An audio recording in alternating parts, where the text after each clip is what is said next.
When a starving woman collapsed at the gates of Black Mesa Ranch with nothing but a rusted skillet, she made a claim that should have gotten her killed. She could cook. The ranch owner, Rafael Montoya, was known for one thing, showing zero mercy to the desperate. But Elena Vance didn't beg. She demanded a chance. 2 hours, 10 hungry men, one impossible meal. If she failed, the desert would finish what starvation started. This is her story. Stay until the end, hit that like button, and drop a comment with your city so I can see how far this tale travels. The sun didn't just beat down on the Sonoran wasteland, it punished it. Heat rose in shimmering waves off cracked earth that hadn't seen rain in 4 months, turning the horizon into a liquid mirage that promised water but delivered only more dust. Elena Vance had stopped believing in mirages 3 days ago. She walked because stopping meant dying. Simple as that. Her boots, more holes than leather at this point, scraped against hardpan with each step. The cast iron skillet strapped to her pack clanked with a rhythm that had become almost meditative. Clank, step, clank, step.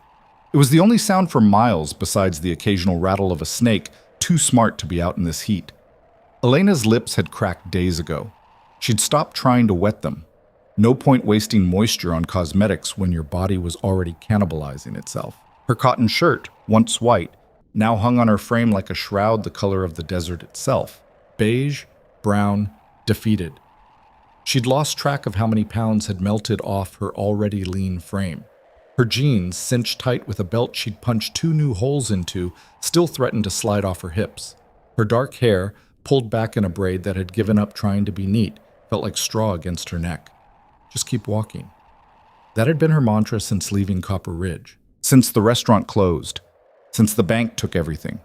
Since Marcus took what little the bank didn't want. The memory tried to surface. Marcus's face, the lies, the empty safe, the police shrugging because domestic disputes are complicated, ma'am. But Elena shoved it down. Anger took energy. Energy required calories. She had neither to spare. What she had was a skillet and a skill set that seemed laughably useless out here where even the cacti looked half dead. Then she saw it. At first, she thought it was another mirage, a dark smudge on the horizon that her brain, desperate for meaning, wanted to interpret as structures, buildings, civilization. But Elena had learned not to trust her eyes out here. She blinked, rubbed at her face with a hand that came away grimy, looked again, still there. Her heart, which had been beating in a slow, conservative rhythm to preserve resources, kicked up a notch. That cost her water she didn't have, but she couldn't help it. The smudge had definition now. Walls, a tower. Fencing that stretched in both directions until it disappeared into heat shimmer. Black Mesa Ranch. Elena had heard of it. Everyone in this part of the territory had. You didn't spend time in roadside diners and truck stops without hearing the stories. Most of them started the same way. You know what they say about Black Mesa? And they all ended with some variation of, and nobody ever saw him again.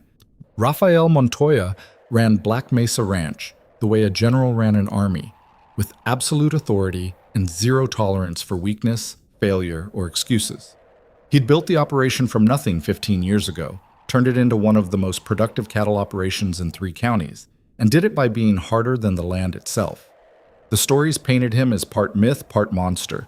He didn't hire drifters, didn't tolerate mistakes, worked his men like mules and paid them well enough that they took it. Rumor had it a hand had once asked for a day off to attend his own mother's funeral. Montoya had told him to choose, the ranch or the funeral. The hand had chosen the funeral. He'd never worked at Black Mesa again. Elena's steps slowed as she got close enough to make out details. The ranch wasn't just big, it was a fortress. Adobe walls 8 feet high surrounded the main compound, the kind of barrier that said, "We don't need neighbors and we don't want visitors." Wooden gates, reinforced with iron bands, stood closed despite the afternoon heat. Above them, a watchtower rose another 20 feet, and Elena could make out a figure up there, dark against the white-hot sky. They'd already seen her, had probably been watching her stumble across the flats for the last mile. The question was whether they'd open the gates or let her die outside them. Elena stopped 30 feet from the entrance, close enough to be heard, far enough to not seem threatening. Not that she could threaten anyone in her current state. A strong wind would knock her over. She waited. Nothing happened. The figure in the tower didn't move. The gates didn't open. Somewhere inside the compound, she heard the low of cattle and the sharp bark of dogs, but no human voices. It was like standing outside a fortress populated entirely by ghosts. Elena's throat was so dry that when she tried to call out, nothing came. She worked her jaw, tried to summon saliva that didn't exist, and managed a sound that was more croak than word. "I can cook." It came out as a whisper, pathetic. She tried again, pushing air from lungs that felt like leather bags. "I can cook." This time it carried, not loud, but loud enough, still nothing. Elena swayed on her feet. Black spots crowded her vision. She'd pushed too hard getting here, spent too much hope on the idea that Black Mesa might be a solution instead of just another place to die. The skillet on her back felt like it weighed 100 pounds. Her knees wanted to buckle. Do not fall. Do not show weakness. That's what they're waiting for. She didn't know how she knew that, but she knew it bone deep. Rafael Montoya hadn't built this place by being charitable. He'd built it by being harder than everything that tried to break him, and he'd expect the same from anyone who approached his gates. So Elena straightened her spine, lifted her chin, and waited. 5 minutes passed, then 10. The sun hammered down. Sweat that her body couldn't afford to lose trickled down her spine. Her vision started to tunnel. Then the gates opened. Not all the way, just enough for a single man to step through. He wasn't Rafael Montoya. Elena knew that immediately. Montoya would be older, harder, carry authority like a weapon. This man was maybe 40, built like he'd been assembled from spare parts and leather straps. His face had been weathered by sun and wind until it looked like the desert itself had carved it. He wore dusty canvas pants, a shirt with the sleeves torn off, and a hat that had given up on its original shape years ago. His eyes, though. His eyes were sharp and evaluating and completely without sympathy. "Boss says you got 30 seconds to state your business or walk back the way you came." His voice matched his appearance.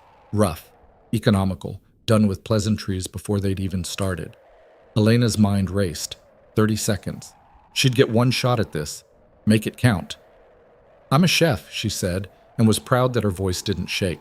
Trained at the Culinary Institute in Santa Fe. Worked 5 years at Mariposa and Copper Ridge before it closed. "I can cook anything with anything. Give me scraps and I'll make it worth eating. Give me an actual kitchen and I'll make meals your men will fight over." The man's expression didn't change. "We gotta cook." "Do you have a good cook?" That got a flicker. Just a tiny crack in the stone face. Not quite a smile, but acknowledgement that she'd hit something true. "Boss says if you can walk, you can work. We don't need another cook. We need ranch hands." Elena almost laughed. She probably weighed 110 pounds soaking wet. At the moment, significantly less. "Look at me. You think I can wrestle cattle?" "Boss says if you can't contribute, you can leave." "Let me cook one meal." The words came out fast, desperate despite her best efforts. "Your evening meal. Let me cook for your crew tonight. If it's not the best thing they've eaten all month, I'll walk back out that gate right now. And if you fail, you walk back into the desert anyway." "Mom, not a question. A statement of fact." "Then I've got nothing to lose." The man studied her for a long moment. She could see him calculating the trouble of letting her in versus the entertainment value of watching her try and fail. Or maybe he saw something else. Maybe he saw someone who'd walked across hell with nothing but a skillet and still had the guts to make demands at the gate. "Wait here." He turned and walked back through the gates, which closed behind him with a finality that made Elena's stomach drop. She stood in the sun and tried not to collapse, tried not to think about what she'd do if they said no. There was no back the way she came. She'd barely made it here. Minutes crawled by. Then the gates opened again. The same man stepped through, and this time his expression was different. Not friendly. She suspected friendly wasn't in his vocabulary, but something like grudging interest. "Boss says you got 2 hours. Kitchen's got whatever survived lunch service, which ain't much. You'll cook for 10 men. They'll judge whether you stay or go." He paused, and now there was definitely something like dark amusement in his eyes. "And just so you know, we don't go easy on new meat. You serve shit, we'll tell you it's shit. You serve something good, we'll tell you it's adequate. You serve something great, you'll tell me it's good. We'll eat it and not complain. That's as close to a compliment as you'll get." Elena nodded. She could work with that. She'd worked in kitchens where the head chef threw knives when you oversalted the sauce. She'd survived critics who seemed to think brutality was a food group. She could handle honest men who didn't believe in false praise. I'll need to see what you've got to work with. Follow me, and keep up. We don't wait for stragglers. He turned and walked through the gates. Elena followed and tried not to stagger as she crossed the threshold into Black Mesa Ranch. The compound was bigger than it had looked from outside. The adobe walls enclosed maybe 2 acres, with buildings arranged in a rough square around a central courtyard. Stables to the left, bunkhouses to the right, what looked like equipment sheds and storage buildings along the back wall. And directly ahead, a 2-story main house that managed to look both imposing and practical at the same time. Everything was clean. That was the first thing that struck her. No trash blowing around, no junk piled in corners, no sense of neglect or decay. Black Mesa Ranch might be in the middle of nowhere, but it ran like a machine that got oiled regularly. Men worked in the courtyard, repairing tack, maintaining equipment, moving with the efficient purpose of people who knew exactly what needed doing and exactly how to do it. They looked up as Elena passed, their gazes tracking her with the same evaluating intensity as the man leading her. Nobody smiled. Nobody nodded. They just watched. Elena felt every one of those stares like a physical weight, but she kept her chin up and her pace steady. Show weakness here and she'd be finished before she started. The man led her to a building on the eastern side of the compound. Mess hall and kitchen. You got 2 hours starting now. Diego's inside. He's the current cook. He'll show you what's available. He know I'm here to potentially replace him? He knows you're here to try. The man's face creased into something that might have been a smile on someone with a sense of humor. He's taking bets on how long you last. Then he turned and walked away, leaving Elena standing in front of the mess hall with 2 hours on the clock and her entire future riding on one meal. She pushed through the door. The mess hall was exactly what she'd expected. Long tables, bench seating, walls that had seen better decades. Practical, Spartan, built for function over comfort.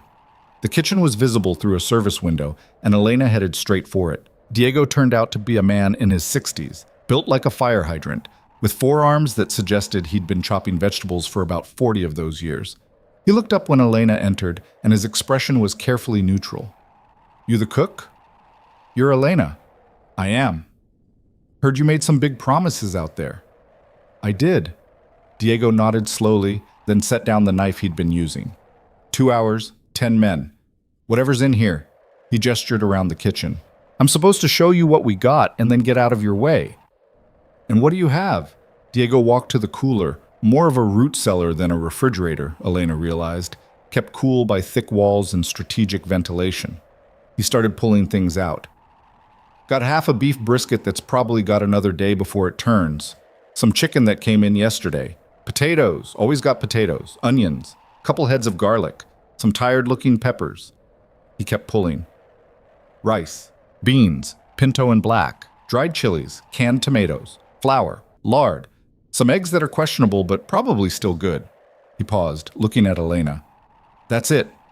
That's what didn't get used at lunch." Elena felt something shift in her chest. Not panic, the opposite. This was a problem, and problems had solutions. You just had to be creative enough to find them. She moved to the counter and started taking inventory with her hands, touching each ingredient, feeling its weight and texture, her mind already building flavor profiles and cooking times. The brisket was tough, she could tell by the texture. But tough meant connective tissue, and connective tissue meant collagen, and collagen meant flavor if you cooked it right. The chicken was good quality, probably local. The vegetables were exactly what Diego had said, tired but usable. What about spices? Diego pointed to a shelf. Elena scanned it. Basic stuff. Salt, pepper, cumin, oregano, some chili powder that had probably been there since the ranch opened. But basic was fine. Basic was often better than fancy. Cooking equipment? 2 burners, 1 oven that runs hot, cast iron skillets, a couple pots, 1 Dutch oven. Elena felt a smile trying to form. She suppressed it. "And you said 10 men, 10 plus the boss. He'll eat whatever you serve, but he won't join the crew. They'll judge you, then report back." 11 total, then. Elena started doing math. Portions, timing, cooking methods. 2 hours wasn't much, but it was enough if she was smart about it. "Okay," she said. I need you to do something for me. Diego raised an eyebrow. Get me that Dutch oven. Fill it with water and get it boiling. Then I need you to leave and let me work. You're not even going to ask my advice? Do you want me to succeed? Diego considered that. Honestly, I'm 63 years old and I've been cooking beans and beef for 20 years. Part of me hopes you fall on your face so I can keep my easy job.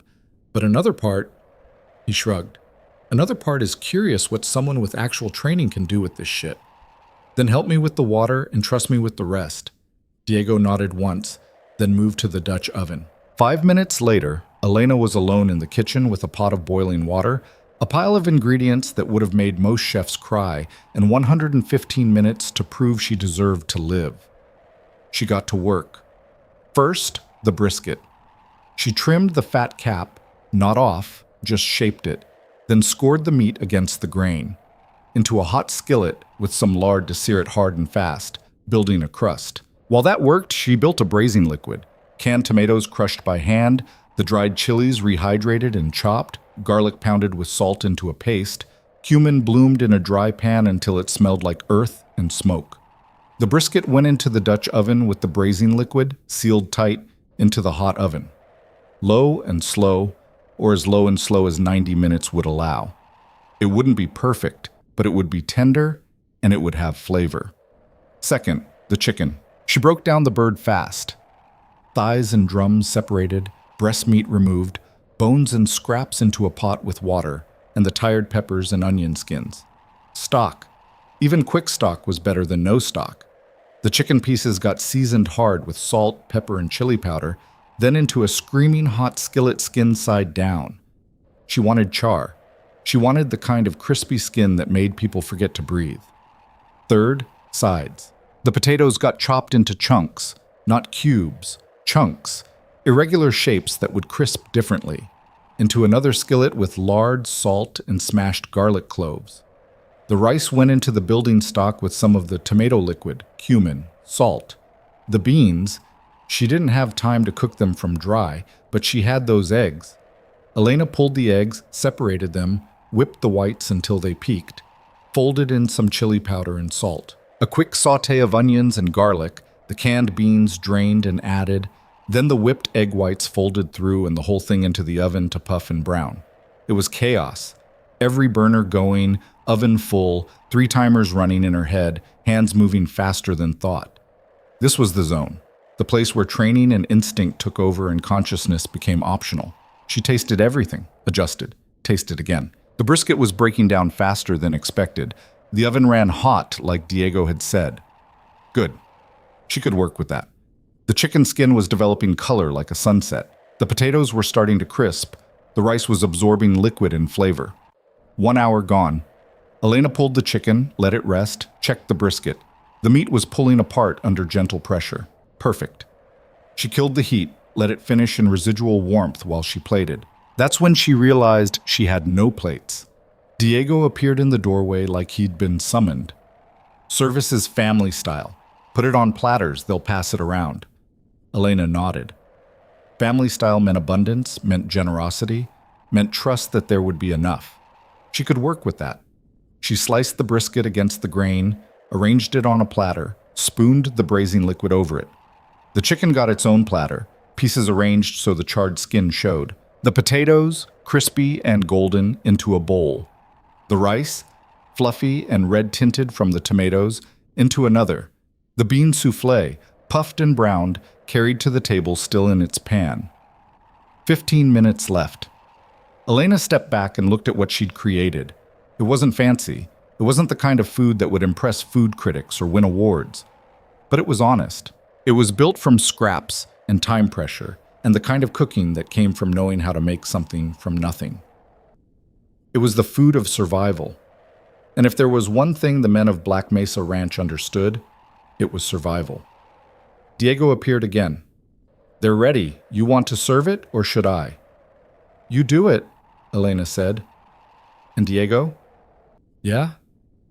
Thank you for the boiling water. He snorted, something like respect flickering across his weathered face. Then he started carrying platters to the mess hall. Elena leaned against the counter and tried to remember how to breathe. She'd done it. She'd actually done it. turned scraps into a meal in under 2 hours using equipment that belonged in a museum and ingredients that were one day from compost. Whether it was good enough was another question entirely. From the mess hall, she heard the scrape of benches, the low rumble of men's voices, then silence. That silence stretched. Elena closed her eyes. This was it. Either they liked it or they didn't. Either she stayed or she walked back into the desert. There was nothing she could do now except wait. Then she heard it. Not voices, not commentary, just the sound of forks on plates and the absence of conversation that meant everyone was too busy eating to talk. Diego came back through the door. His face was still neutral, but there was something different in his eyes. Well? Boss wants to see you, Diego said. In his office. Now. Elena's stomach dropped. Is that good or bad? With the boss? Diego shrugged. It's never simple. He led her out of the kitchen, across the courtyard, where she felt every eye on her again, and up the steps to the main house. Inside, the temperature dropped 10 degrees, and the world became darker, quieter, more serious. Diego knocked on a heavy wooden door. Come. The voice was exactly what Elena had expected. Low, controlled, belonging to someone who'd never had to raise it to be obeyed. Diego opened the door and gestured Elena inside. Rafael Montoya sat behind a desk that looked like it had been built to survive artillery fire. He was maybe 50, with iron-gray hair cut military short and a face that could have been carved from the same desert rock as his walls.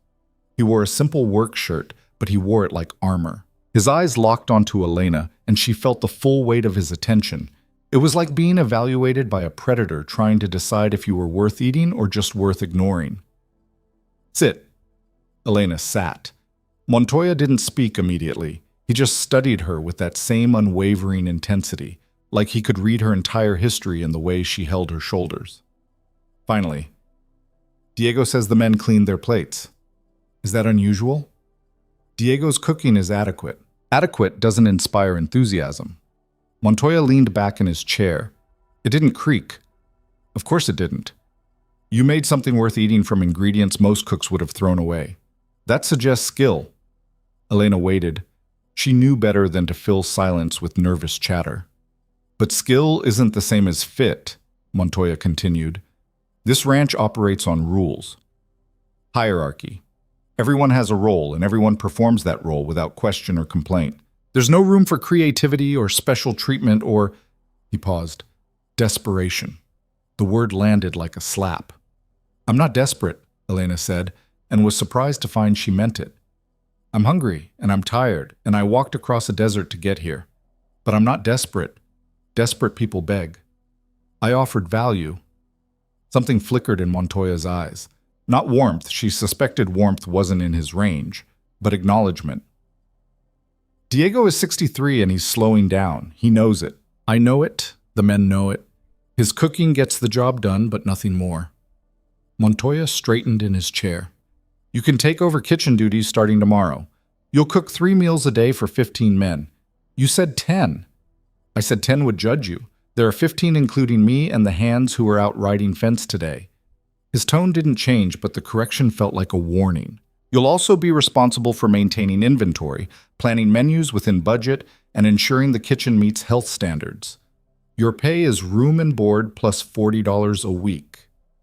60. Montoya's eyebrows rose fractionally. Excuse me? Room, board, and $60 a week. If I'm cooking 3 meals a day for 15 people, managing inventory, and maintaining standards, that's worth 60. Plus, Elena met his gaze and held it. You said it yourself. I made something good from scraps. Imagine what I can do with a real budget. The silence that followed felt dangerous. Then Montoya did something Elena hadn't expected. He smiled. It wasn't warm and it didn't last long, but it was definitely a smile. 50. And you prove yourself over the next month. If the men are satisfied and inventory stays controlled, we'll discuss 60. Elena knew better than to push further.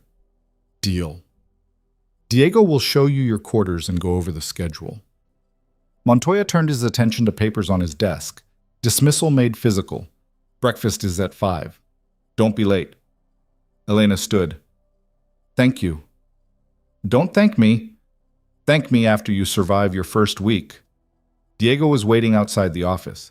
He led Elena across the compound to a small building she hadn't noticed before, a one-room structure that was half storage, half living space.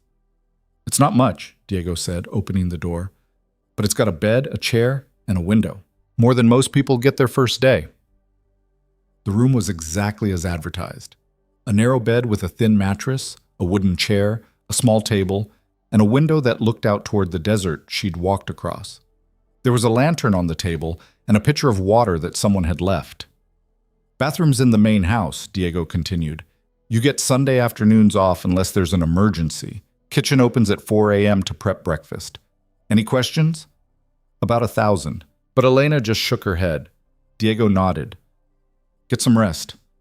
Tomorrow starts early, and it doesn't slow down. He paused in the doorway. And Elena? Yeah? That meal tonight? That was good work. Real good work. Then he was gone, and Elena was alone for the first time in days. She sat on the bed, which felt like a cloud compared to sleeping on desert ground, and tried to process what had just happened. She'd done it.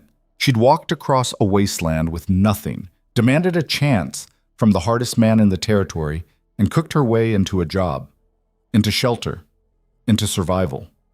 But survival wasn't the same as belonging, and from the way Montoya had talked, from the way the men had watched her, from the way Diego had wished her luck like she'd need it, this was only the beginning. Black Mesa Ranch wasn't just a job, it was a test, and Elena had just passed the entrance exam. The real work started tomorrow. She lay back on the thin mattress and stared at the ceiling.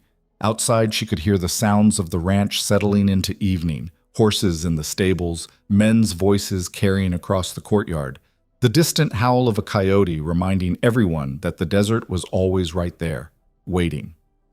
Elena closed her eyes and let herself feel it, the exhaustion, the relief, the fear of what came next. She'd wanted to survive. She'd done that. Now she had to figure out how to stay. The alarm clock didn't ring because there wasn't one.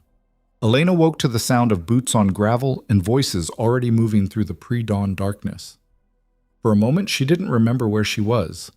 Then her body reminded her with a chorus of aches from yesterday's desert walk. She sat up fast. The window showed nothing but black sky starting to purple at the edges. What time was it? Diego had said kitchen opened at 4. Had she overslept? Elena pulled on her clothes, the same ones from yesterday, still carrying desert dust, and stumbled outside. The compound was already awake. Lights burned in the main house and the stables. 2 men were hauling equipment across the courtyard, moving with the efficiency of people who'd done this 1,000 times. She made it to the kitchen at 3:58 by the clock on the wall. Diego was already there, building a fire in the old stove. Thought maybe you'd sleep through, he said without looking up. Not a chance. Good. Coffee's on. You'll want some. He straightened, wiping his hands on a towel. Breakfast is simple. Eggs, bacon, toast, beans, sometimes oatmeal if it's cold.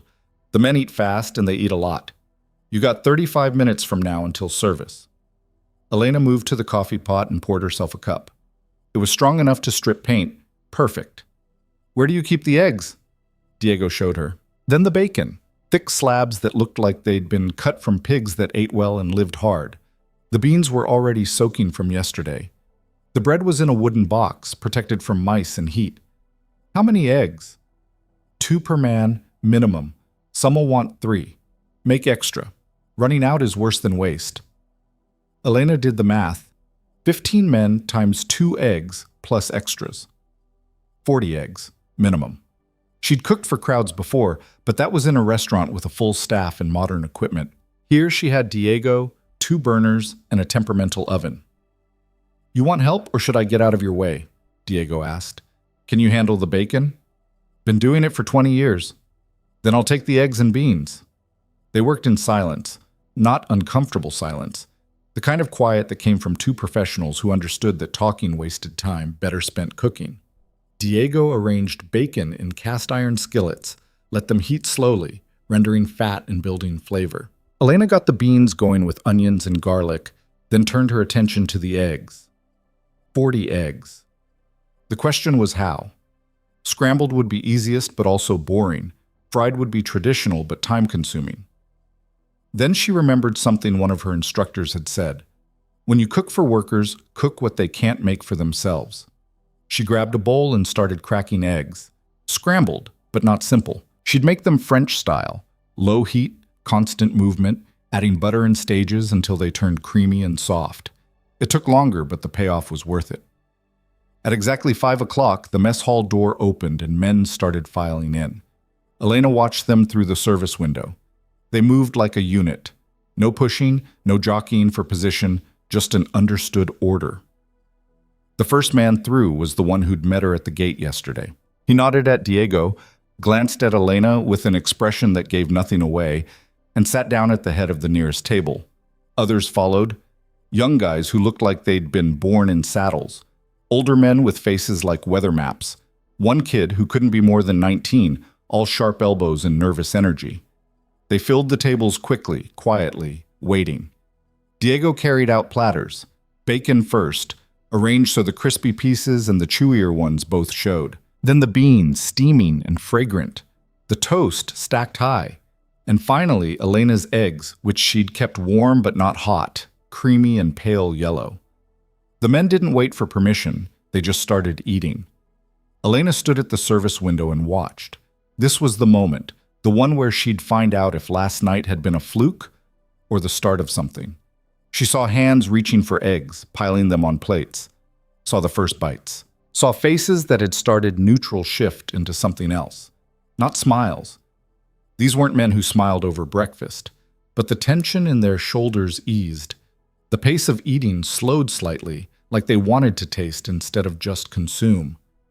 The man from the gate, Elena still didn't know his name, took a forkful of eggs, chewed thoughtfully, then reached for seconds before he'd finished firsts. That was answer enough. Diego appeared at her elbow. Not bad. Just not bad? For your first breakfast, not bad is high praise. He picked up the empty platters to refill. You might survive the week after all. Service lasted 20 minutes. The men ate, refilled plates, ate again, then stood and filed out just as efficiently as they'd entered. No thank yous, no complaints, no commentary. They just left empty platters and clean plates and disappeared into the dawn to start their workday. Elena started cleaning. Diego stopped her. That's your job at night. Morning cleanup is mine. Gives you time to prep lunch. What's lunch? Usually sandwiches, meat, cheese, bread. They take them out to wherever they're working. Simple and portable. Elena nodded. She could work with that. And dinner? That's where you prove yourself. Diego pulled out a battered notebook. This is the weekly menu. Been using the same rotation for 5 years. Monday is beef and potatoes. Tuesday is chicken and rice. Wednesday is pork and beans. Thursday is, let me guess, beef and something. Stew. Can I change it? Diego looked at her like she'd suggested burning the ranch down. The men like routine. The men liked my brisket last night. Trust me on this. Good cooking beats routine every time. That's not my call. You want to change the menu? You talk to the boss. Elena thought about Rafael Montoya sitting behind that fortress of a desk. The way he'd looked at her like she was a problem to be solved. The way he'd negotiated her salary down and made it clear that proving herself was mandatory, not optional. I'll talk to him, she said. Good luck with that. Elena spent the morning making sandwiches. Roast beef from yesterday's dinner, sliced thin. Cheese that came in blocks the size of bricks. Fresh bread that someone, probably Diego, had baked yesterday. She made them simple but good, adding sliced onions and a spread she mixed from the leftover chili paste and some mayonnaise. The men picked them up at 11:30, wrapped in cloth, and headed back out without comment. Then Elena started planning dinner. She found Montoya in the stables, checking on a mare that looked ready to foal any day. He didn't look up when she approached. Sir, I need to talk to you about the menu. The menu works fine. The menu is boring. Now he looked at her. Boring fills stomachs, fancy doesn't. I'm not talking about fancy, I'm talking about variety. Your men work hard. They deserve more than the same 5 meals on repeat. They get fed. That's what they deserve. Montoya ran a hand along the mare's flank, checking her condition with practiced efficiency. Diego's menu is predictable. Predictable means he doesn't waste food or time. That's valuable. So is morale. You ever notice how the men eat? They consume food like it's fuel. Nothing more. That's what happens when meals become obligation instead of something to look forward to. They're ranch hands, not restaurant critics. They're human beings who spend 14 hours a day in the sun breaking their backs for you. A good meal at the end of that isn't luxury, it's respect. Montoya's hand stopped moving. He turned to face her fully, and Elena felt the full weight of his attention again. It was like standing in front of a blast furnace. You've been here one day and you're already telling me how to run my ranch. I'm telling you how to run your kitchen. There's a difference. The silence stretched. Elena forced herself not to look away, not to back down. She'd learned a long time ago that men like Montoya didn't respect weakness. They respected conviction. Finally, Montoya spoke. You get 2 weeks. You plan the menus, you manage the budget, you make whatever you want. But if food costs go up more than 10%, or if the men complain about what you're serving, we go back to Diego's rotation. Understood? Understood. And Elena? Yes? The men don't complain easily. If they're unhappy, you'll know because they'll stop eating. Watch the plates. Empty plates mean you're doing your job. Half-empty plates mean you're failing. He turned back to the mare, dismissing her. Elena walked back to the kitchen with her heart hammering. She'd won, sort of. 2 weeks to prove that good cooking mattered. 2 weeks to show that she belonged here. She got to work. Dinner that night was different from Diego's Monday routine. Instead of plain beef and potatoes, Elena made short ribs braised with coffee and brown sugar until they fell off the bone. Instead of boiled potatoes, she roasted them with rosemary she'd found growing wild near the kitchen door. Instead of plain vegetables, she made a salad with bitter greens and a vinaigrette that cut through the richness of the meat. The men filed in at 6. Elena watched through the service window as they sat down, saw them notice that tonight's meal looked different, saw the slight hesitation before they started serving themselves. Then they ate.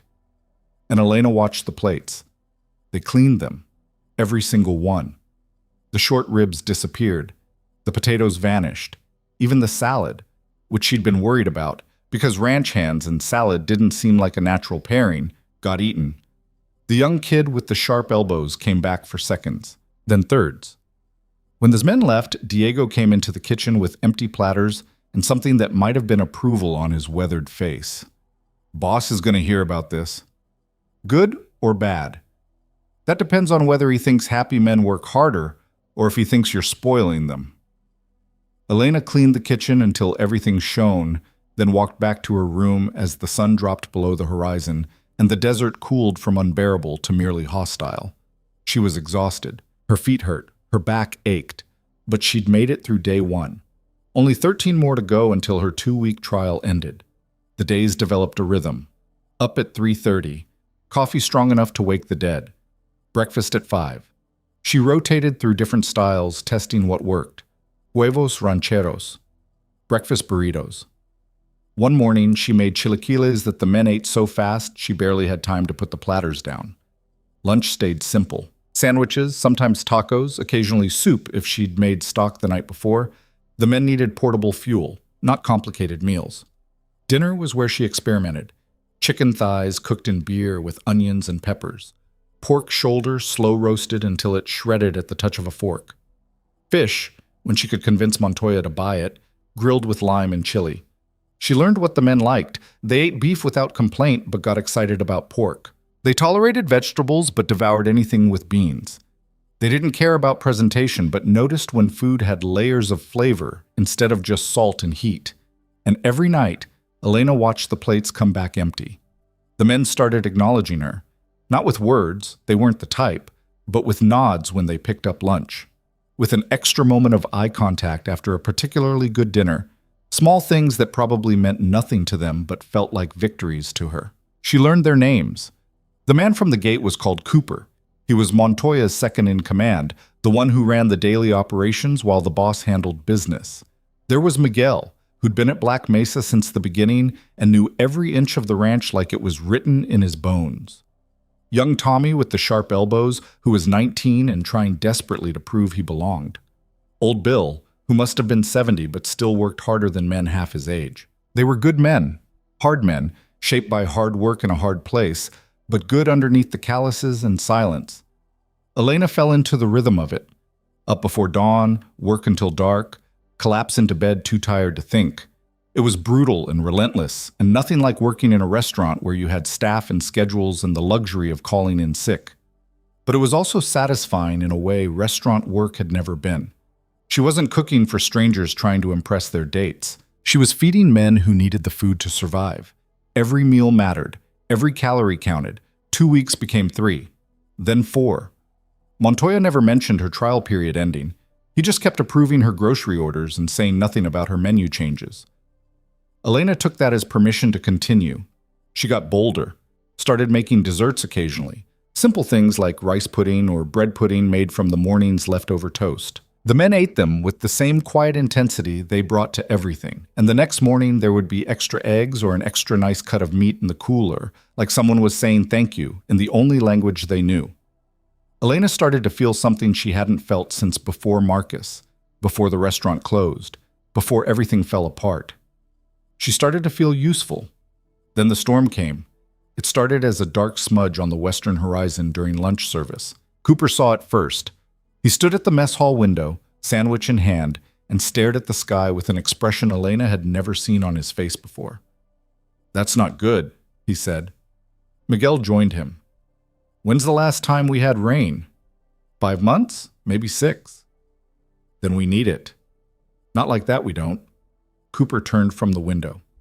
"Tommy, get the horses into the stable. Miguel, secure the equipment. Bill, check the roof seams on the bunkhouse. Last storm we had, they leaked." The men moved instantly, lunch forgotten. Elena watched them scatter to different corners of the ranch, each knowing exactly what needed doing. Diego appeared at her elbow. "You'll want to secure the kitchen. Storms out here don't mess around." "What do I need to do?" "Windows closed and latched? Anything loose gets tied down or brought inside. Food in the cooler. If we lose power, we'll lose the cooling fans." He paused. "And say a prayer that the wind doesn't take the roof." Elena had grown up in cities where storms meant rain and inconvenience. She'd never experienced weather that could destroy buildings or kill livestock. But she could see it in Diego's face. This was serious. She started moving, closed windows, checked latches, moved anything that could blow around into the storage room. The sky outside kept darkening, going from blue to gray to a strange greenish black that looked like a bruise. The wind hit first. Not gradually, it went from still to howling in the space of a heartbeat. Elena heard something crash in the courtyard and ran to the window. A piece of sheet metal was cartwheeling across the open space, moving fast enough to kill. Then the rain came. It didn't fall. It attacked. Horizontal sheets of water driven by wind that sounded like freight trains. The window glass flexed under the pressure. Somewhere outside, something was banging rhythmically, metal on wood, loud enough to hear over the storm. Elena had never felt so small. The kitchen that had felt solid and permanent now seemed like a cardboard box in a hurricane. The walls shook. The roof groaned. Water started seeping under the door, pooling on the floor faster than she could mop it. This wasn't weather. This was violence. It lasted 3 hours. 3 hours of wind and rain and sounds that suggested the world was ending. Then, as suddenly as it started, it stopped. Elena opened the kitchen door and stepped into devastation. The courtyard was a lake. Water stood 6 inches deep in places, draining slowly through overwhelmed gutters. Debris was scattered everywhere. Branches, sheet metal, things Elena couldn't identify. One of the bunkhouse windows had shattered. The stable door was hanging crooked on broken hinges. Men were already emerging, assessing damage, starting repairs. Cooper was barking orders. Miguel was checking the horses. Young Tommy was on the roof of the main house, examining something Elena couldn't see. Then she heard it. A scream. Not human. Animal. High-pitched and terrified. It came from the barn.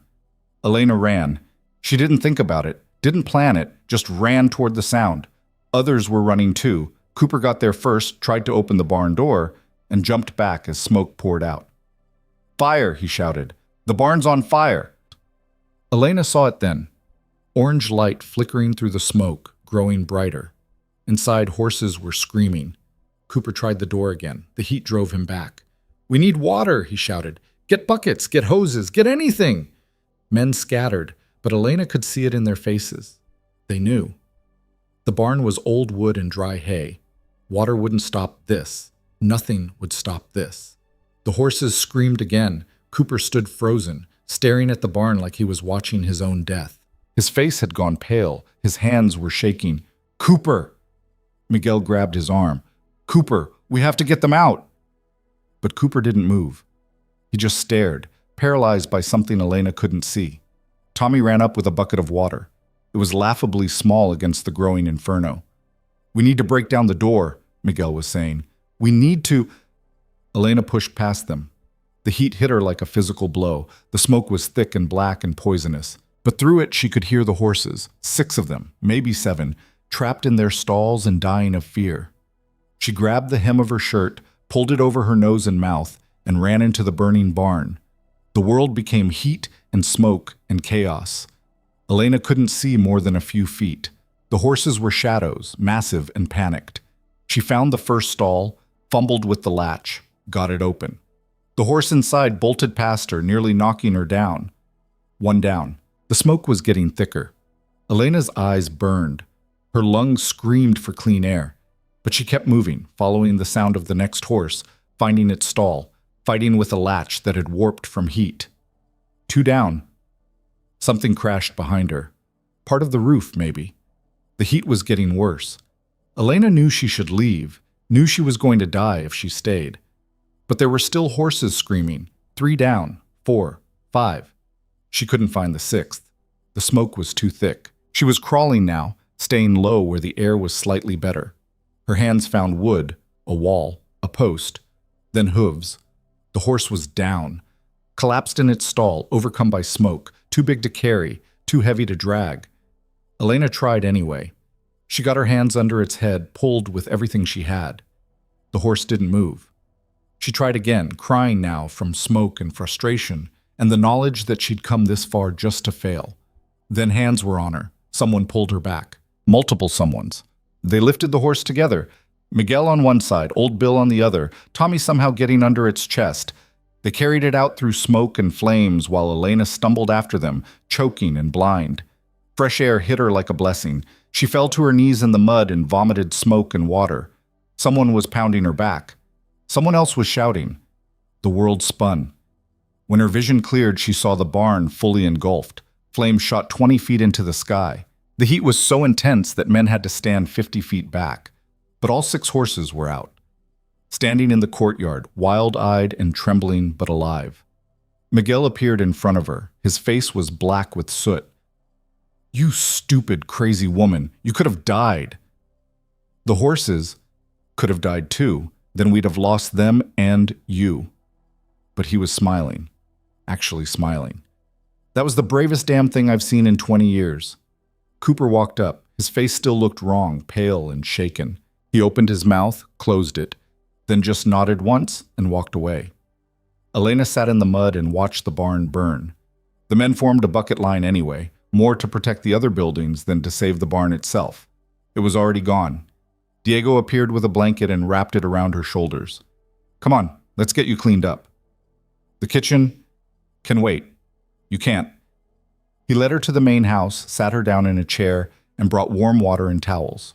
Elena cleaned the soot off her face and hands, still shaking from adrenaline. "That was stupid," Diego said. "I know. Could have died. I know. But those horses are worth more than everything else on this ranch combined. You saved them." He paused. "You saved more than that." Elena looked at him confused. Diego sat down across from her. "Cooper lost his family in a fire. 15 years ago, before he came here. Wife and 2 kids. He was out working, came home to find the house burning. Couldn't save them. Couldn't even get close." Elena's chest tightened. "He doesn't talk about it. Ever. But everyone knows. And everyone knows he freezes around fire. Can't help it. Just locks up." Diego met her eyes. "You did what he couldn't. And you did it without thinking twice. I didn't know. Doesn't matter if you knew. Matters that you acted." Diego stood. "Get some rest. Tomorrow's going to be a long day." Elena made it back to her room as the sun was setting. Her clothes smelled like smoke. Her throat felt like she'd swallowed glass. Her hands were blistered from heat and rough wood. But the horses were alive. She fell asleep still wearing the smoke-stained clothes and dreamed of flames. When she woke the next morning, the compound was already buzzing with activity. Men were clearing debris, repairing damage, working with the focused intensity of people who knew that standing still meant falling behind. Elena made it to the kitchen to find Diego already there. "Thought you might sleep in," he said. "Can't. Breakfast at 5. "Take the day off. You earned it." "Can't," Elena repeated. "The men need to eat." Diego studied her for a long moment, then nodded. "Then let's get to work." They made breakfast together. Eggs and bacon and toast and coffee strong enough to strip rust. The men filed in at 5, moving a bit slower than usual, showing signs of yesterday's storm and last night's work. They sat down, started eating, then stopped. Cooper stood. The mess hall went quiet. "Most of you saw what happened last night," he said. His voice was rough, like the words cost him. "The barn caught fire. Could have lost all the horses. Would have, if not for—" He paused, seemed to gather himself. "If not for Elena." Every eye in the room turned to her. "She ran in when the rest of us were still figuring out what to do. Got 5 horses out before we even got moving. Stayed for the 6th when anyone with sense would have run." Cooper's jaw worked. "That took guts. Real guts. The kind this ranch needs." He sat down. That was it. No applause, no long speech. Just acknowledgement, quick and honest and more meaningful than any flowery praise. The men went back to eating. But something had changed. Elena could feel it. The way they looked at her was different now. Not wary. Not evaluating. Accepting. She'd passed some invisible test. She wasn't the outsider anymore. She was one of them. Diego caught her eye from the kitchen and nodded. Just once. But it said everything. The rest of that day, men kept finding excuses to walk past the kitchen. To nod. To mumble something that might have been thanks. Miguel brought her a jar of honey from his own supply. Old Bill left a bag of pecans he'd been saving. Tommy, the youngest, just stood there awkwardly for a minute before blurting out, "That was really cool what you did," and running away red-faced. At dinner, Elena made pot roast with vegetables that had been delivered that afternoon, a special order she hadn't placed. When she asked Diego about it, he just shrugged. "Boss ordered it, said the crew deserves something good after yesterday." That night, after cleanup, Cooper found Elena in the kitchen. "You got a minute?" "Sure."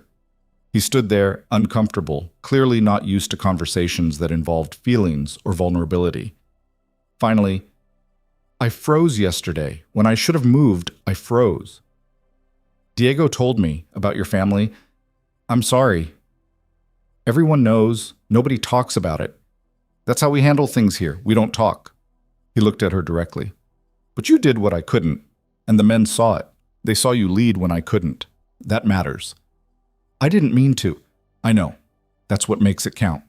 Cooper shifted his weight. "Montoya's building a new barn. Bigger, better, fireproof if we can manage it. Going to take a month, maybe more.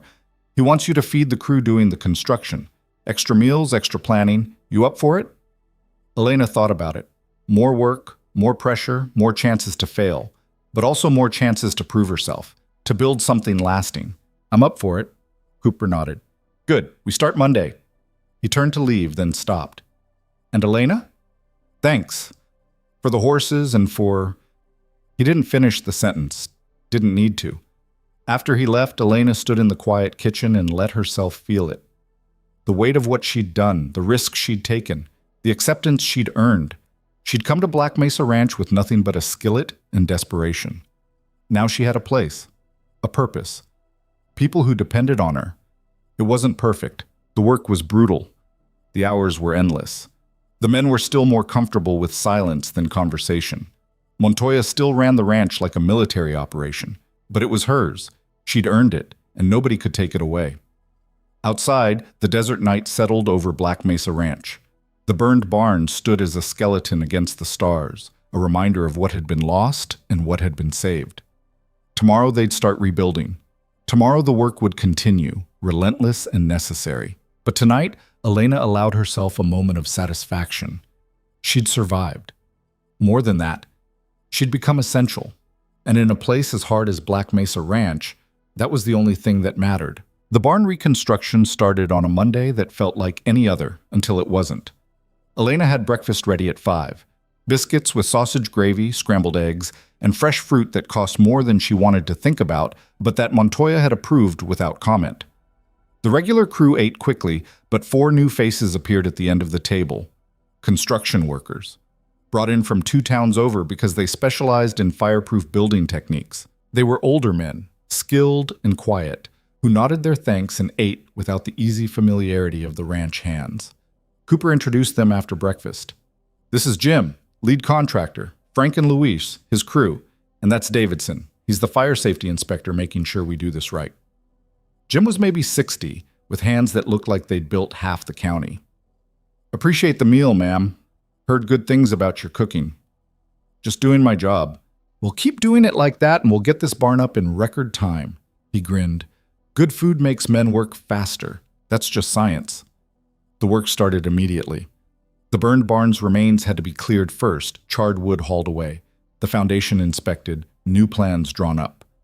Elena watched from the kitchen window between meal prep, saw the way the men moved like choreographed dancers. Everyone knew their role. Nobody wasted motion. Montoya appeared more often now, checking progress, consulting with Jim about materials and timelines. Elena caught glimpses of him examining blueprints, his face set in that expression of absolute focus he wore like armor. She hadn't spoken to him directly since the fire. Hadn't needed to. Her grocery orders got approved. Her kitchen stayed stocked.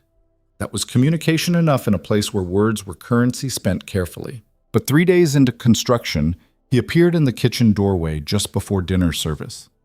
"You have a minute?" Elena wiped her hands on her apron. "Sure." Montoya didn't enter, just stood in the doorway like he was afraid the kitchen might contaminate him with domesticity. "The construction crew will be here for 5 weeks, maybe 6. They need 3 meals a day. Cooper says you're handling it." "I am." "Food costs have gone up 30% since you started." Elena's stomach dropped.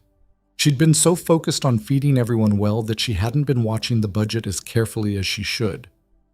"I can cut back. I'm not asking you to." Montoya's expression didn't change.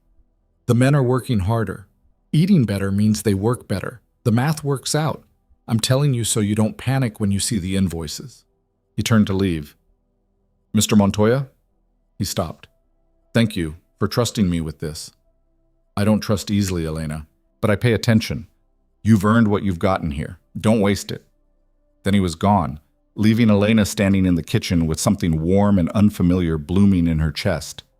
Respect. From a man who didn't give it lightly. She got back to work. Dinner that night was chicken enchiladas, corn tortillas filled with shredded chicken and cheese, smothered in red sauce she'd made from dried chilies and tomatoes. She served them with rice and beans and watched the plates come back empty. The construction crew stayed after the ranch hands left, drinking coffee and talking in low voices about the next day's work. Elena cleaned around them, listening without meaning to. "Foundation solid," Jim was saying. "Better than expected, honestly. Whoever built the original barn knew what they were doing." "Except for the part where it burned down," Frank said. "That wasn't the builder's fault. That was bad wiring and worse luck." Jim pushed his cup aside. "New barn's going to be steel frame, fire-resistant walls, proper electrical throughout. It'll outlast all of us." Davidson, the inspector, nodded. "Montoya's sparing no expense. This is going to be the safest barn in 3 counties when we're done." "Man takes care of what's his," Luis observed. "You can tell a lot about a person by how they treat their animals." Elena thought about the horses, how Montoya checked on them every morning, how he'd personally overseen their care after the fire. The man was hard as iron, but not cruel. There was a difference. The weeks fell into a new rhythm. Breakfast at 5 for 19 people instead of 15.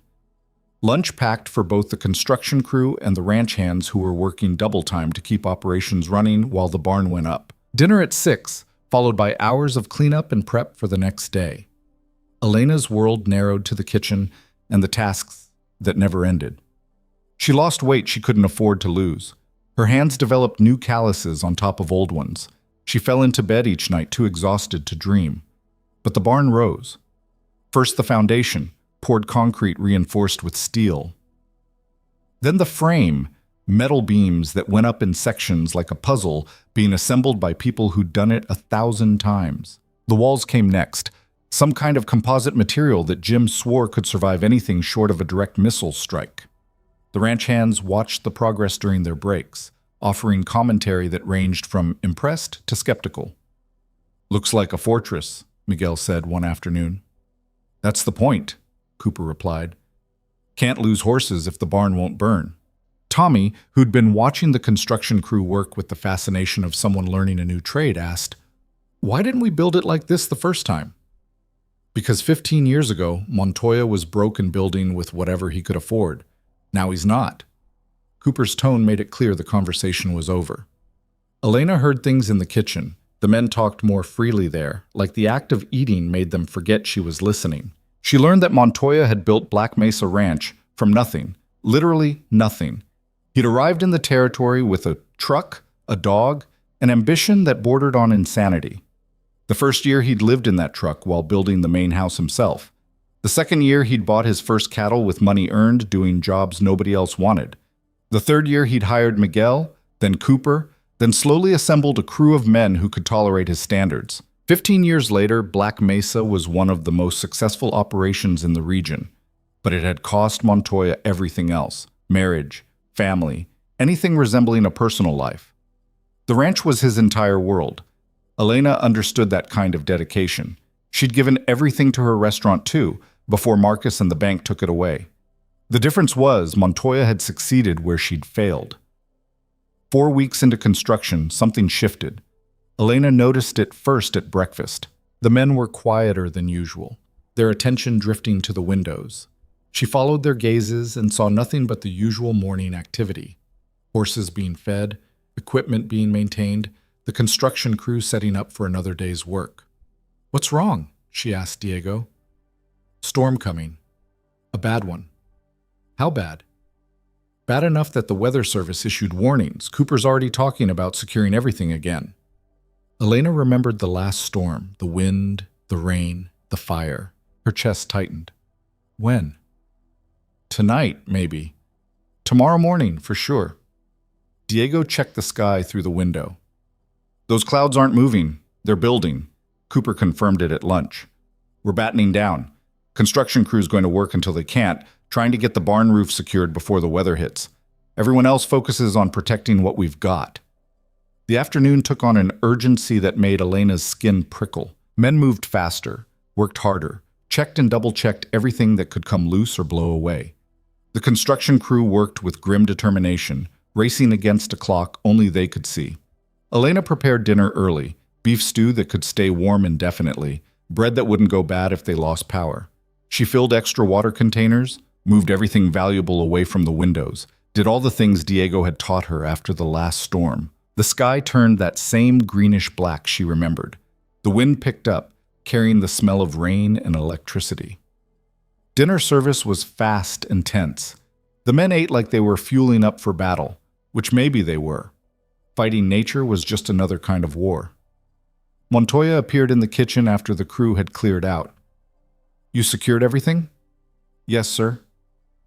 "Anything you're worried about?" Elena thought about it. "The new barn. It's not finished. If the wind gets under that roof, Jim knows what he's doing. It'll hold." But Montoya's face said he wasn't as certain as his words suggested. The storm hit at midnight. Elena woke to wind that sounded like the world was being torn apart. Rain hammered the roof with the force of bullets. She lay in bed and listened to her small room creak and groan, wondering if this was the night it gave up and collapsed. Something crashed outside. Then something else. The wind wasn't constant. It came in waves, building and releasing, like the desert itself was breathing. Elena got up and looked out the window. She couldn't see anything. The darkness was total, broken only by occasional flashes of lightning that illuminated a landscape transformed into chaos. Water everywhere, things moving that shouldn't be moving. The whole compound turned into a war zone. Another flash of lightning. In that brief moment of illumination, Elena saw it. The barn.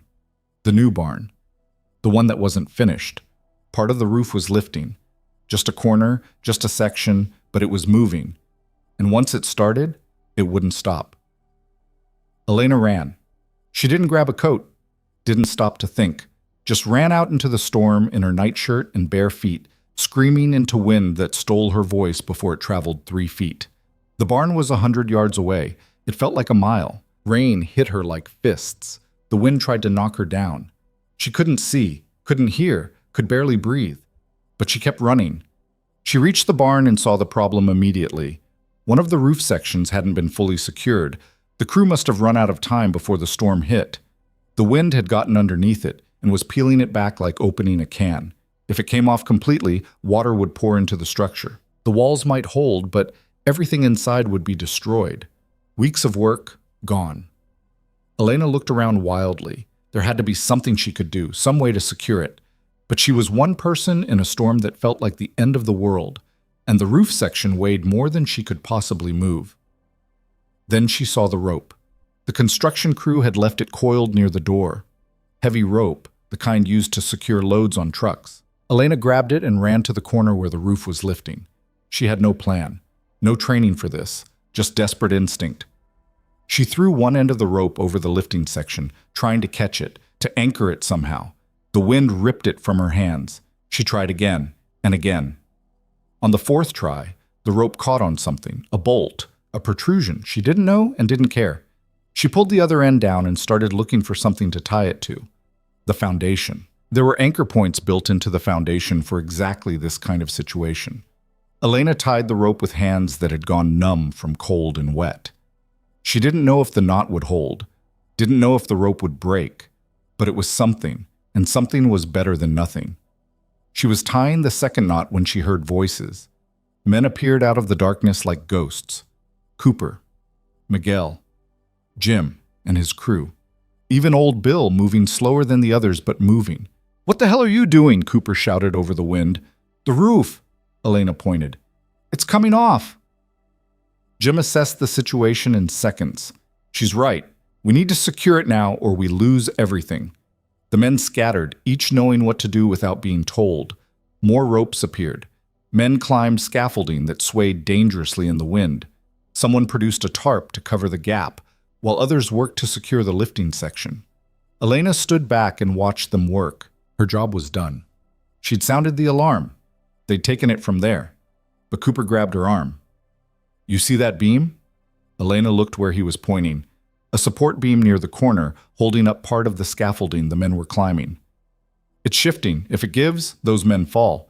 We need someone light enough to climb up there and brace it while we work." "I'm not a construction worker."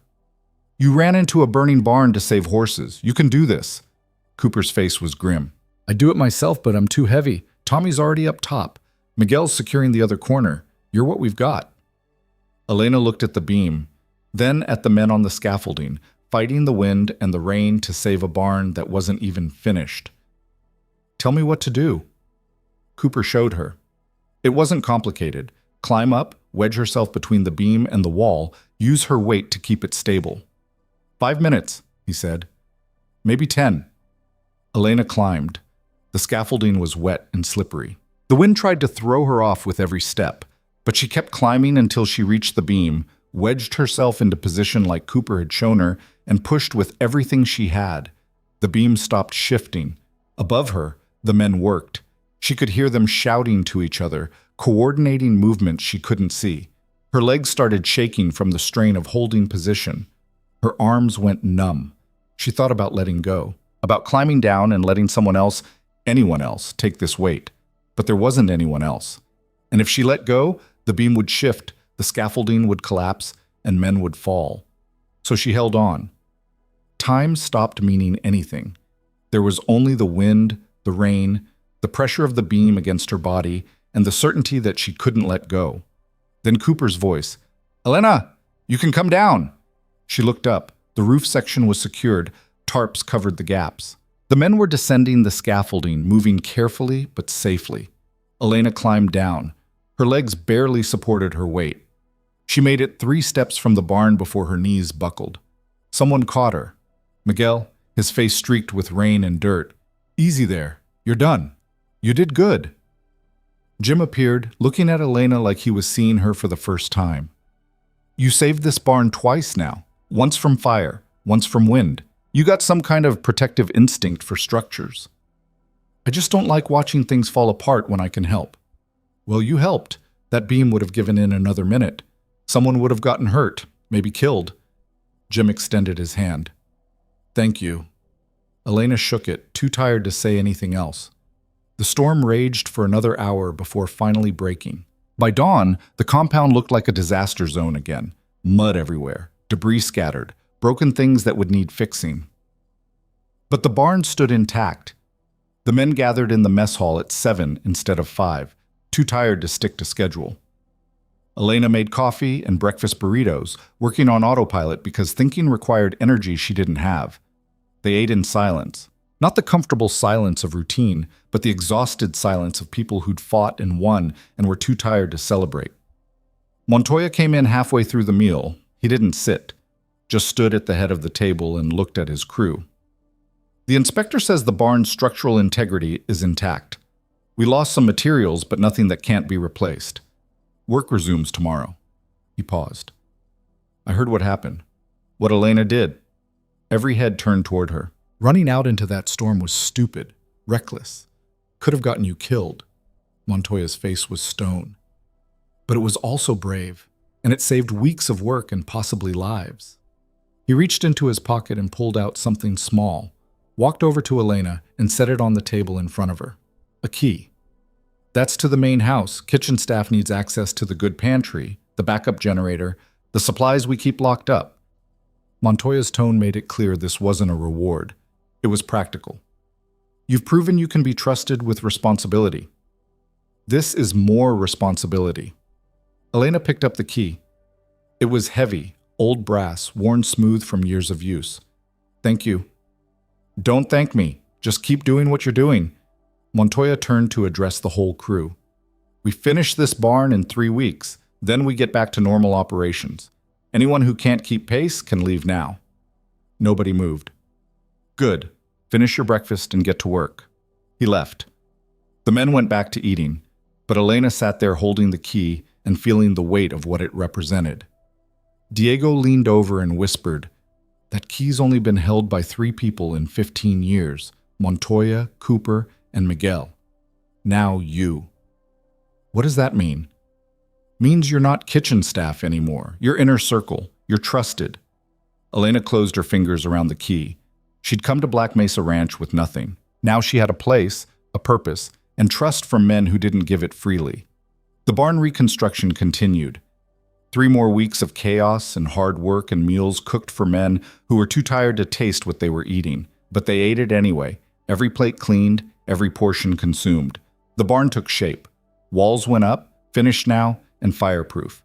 Electrical systems installed properly, with redundancies and safety features that made Davidson actually smile. Stalls built to exact specifications. A roof that could survive anything nature threw at it. On the final day, Jim and his crew packed up their equipment and shook hands with everyone. Best job I've worked in years, Jim told Montoya. Your crew's solid, and that cook of yours? He grinned at Elena. She's worth her weight in gold. You take care of her. I intend to. After the construction crew left, Cooper gathered the ranch hands for a walkthrough of the new barn. They moved through it slowly, examining every detail, testing every door and latch. It's a fortress, Tommy said, awe in his voice. It's a barn, Montoya corrected, but it's a barn that won't burn down. That's all that matters. They moved the horses in that afternoon. 6 animals who'd been temporarily housed in a makeshift stable, finally returning to permanent quarters. They settled in quickly, exploring their new stalls, already comfortable in a space that smelled like fresh wood and possibility. Elena watched from the doorway. The barn that had nearly destroyed itself twice, that had cost weeks of work and resources and risk, was finally finished, and she'd been part of saving it. Twice. That night, Montoya called a meeting in the mess hall after dinner. The barn's done. We're behind schedule on about a dozen other projects because of the time and manpower it took. Starting tomorrow, we work double time until we catch up. He looked around the table. I know you're all tired. I know these last 2 months have pushed everyone to their limits. But that's what we do here. We push. We work. We survive. A pause. But tonight, we celebrate. Because that barn represents something. It represents what this ranch can do when we work together, when we trust each other, when we refuse to quit even when everything's falling apart. He pulled out a bottle of whiskey. Good stuff. The kind that cost more than Elena made in a week. One drink each. Then early to bed because tomorrow's going to hurt. The men grinned. Glasses appeared. Montoya poured with a steady hand, making sure everyone got an equal share. When he reached Elena, he paused. You don't have to drink if you don't want to. I'll drink. He poured, raised his own glass. To Black Mesa, and to the people who make it work. They drank. The whiskey burned going down, warm and fierce and perfect. Elena felt it spread through her chest, felt the exhaustion and stress of the last 2 months start to finally loosen their grip. Around her, the men relaxed. Conversations started. Real conversations, not just work talk. Someone told a joke that wasn't particularly funny, but everyone laughed anyway. Miguel started a story about the early days of the ranch that had Cooper shaking his head but smiling. Elena sat and listened and felt something she hadn't felt in years. She felt like she belonged, not because she'd proven herself in some final test, not because she'd earned enough respect or worked hard enough, but because she'd become part of something bigger than herself. These men weren't just co-workers, they were a crew, a team, a family built not on blood but on shared struggle and mutual trust, and she was one of them. Diego appeared at her elbow with the whiskey bottle. Boss said one drink, but I think we earned a second. He poured. They clicked glasses. You did good, Elena. Real good. So did you, teaching me how this place works. I just showed you the kitchen. You figured out the rest yourself. Diego took a sip. You know what the difference is between you and most people who show up here? What? Most people want to be saved. Want someone to give them a chance and carry them through the hard parts. You wanted to be useful. That's rare. Elena thought about that. About showing up at the gates with nothing but a skillet and a claim she could cook. About demanding a chance instead of begging for one. I didn't have a choice. It was that or die. Everyone's got a choice. You could have begged, could have played weak and hoped someone felt sorry for you. Diego shook his head. But you didn't. You offered value and then delivered on it. That's why you're still here. The party, if it could be called that, wound down by 9. The men filtered out to their bunks, tired but satisfied, ready for tomorrow's work but grateful for tonight's rest. Elena cleaned the kitchen one more time, moving through familiar motions that had become meditative. Wash, dry, put away. Check the prep for tomorrow. Make sure everything was ready for another early morning. She was finishing when Montoya appeared in the doorway. You have a minute? Elena dried her hands. Sure. Montoya stepped into the kitchen, the first time she'd seen him actually enter instead of just standing at the threshold. I wanted to talk to you about your role here. Elena's stomach clenched. Here it comes. The part where he tells her the trial's over and she's done. You started as kitchen staff. Temporary, probationary, on trial, to prove yourself. Montoya's face was unreadable. That's not what you are anymore. What am I? Essential. You've proven that twice over. The men trust you. They respect you. They work harder because you feed them well and they know you'll take care of them. He paused. That's not a small thing. That's the foundation everything else is built on. Elena waited. I'm making you permanent. Salary increased to 60 a week. You earned it. More importantly, I'm giving you authority over anything kitchen and food related. Budget, menu, equipment purchases, everything. You know what we need better than I do. Thank you. I'm not finished. Montoya's expression shifted slightly. You've also proven you can lead. In a crisis, when everyone else froze or panicked, you acted. That's leadership, and this ranch needs more of it. I don't understand. Cooper's good at day-to-day operations, but he's got his limits. We both know what they are. I need someone who can step up when things go wrong. Someone the men will follow because they trust their judgment. He met her eyes. That's you. Elena felt like the ground had shifted under her feet. You want me to be, what? Second to Cooper? I want you to be yourself. But I want it understood, by you and everyone else, that when crisis hits, you have authority to make decisions, to give orders, to lead. Montoya's tone was firm. That clear enough? Crystal clear. Good. Now get some sleep. Tomorrow we've got work to do. He left. Elena stood alone in the kitchen and tried to process what had just happened. She'd come here to survive, to cook, to earn a place at the table. Instead, she'd become someone people followed, someone trusted with more than just meals, someone essential. The weight of it should have been terrifying. Instead, it felt right. Elena locked the kitchen, using the key Montoya had given her, the one that meant trust and responsibility, and walked back to her room under stars that burned in the desert sky. Tomorrow would bring new challenges, more work, higher expectations. But tonight, for the first time since arriving at Black Mesa Ranch, Elena fell asleep not wondering if she belonged. She knew she did. The weeks after the barn's completion settled into something that almost felt like routine, except nothing at Black Mesa Ranch ever truly settled. Work ebbed and flowed with the seasons and the cattle and the 1,000 small disasters that came with running an operation this size, but the rhythm became familiar, predictable, in its own unpredictable way. Elena's new authority didn't announce itself with fanfare. It showed up in small moments, Cooper asking her opinion on whether to delay a supply run because of weather, Miguel checking with her before moving equipment that would block kitchen access, even Montoya occasionally stopping by to discuss food costs and whether the investment in better quality meat was paying off in crew performance. It was. The men worked harder, recovered faster, complained less. Diego had been right. Good food made good workers. But authority also meant being the one people came to when things went wrong. It started with Tommy. Elena was prepping lunch when he appeared in the kitchen doorway, shifting his weight from foot to foot like a kid who'd broken something and didn't want to admit it. "You got a minute?"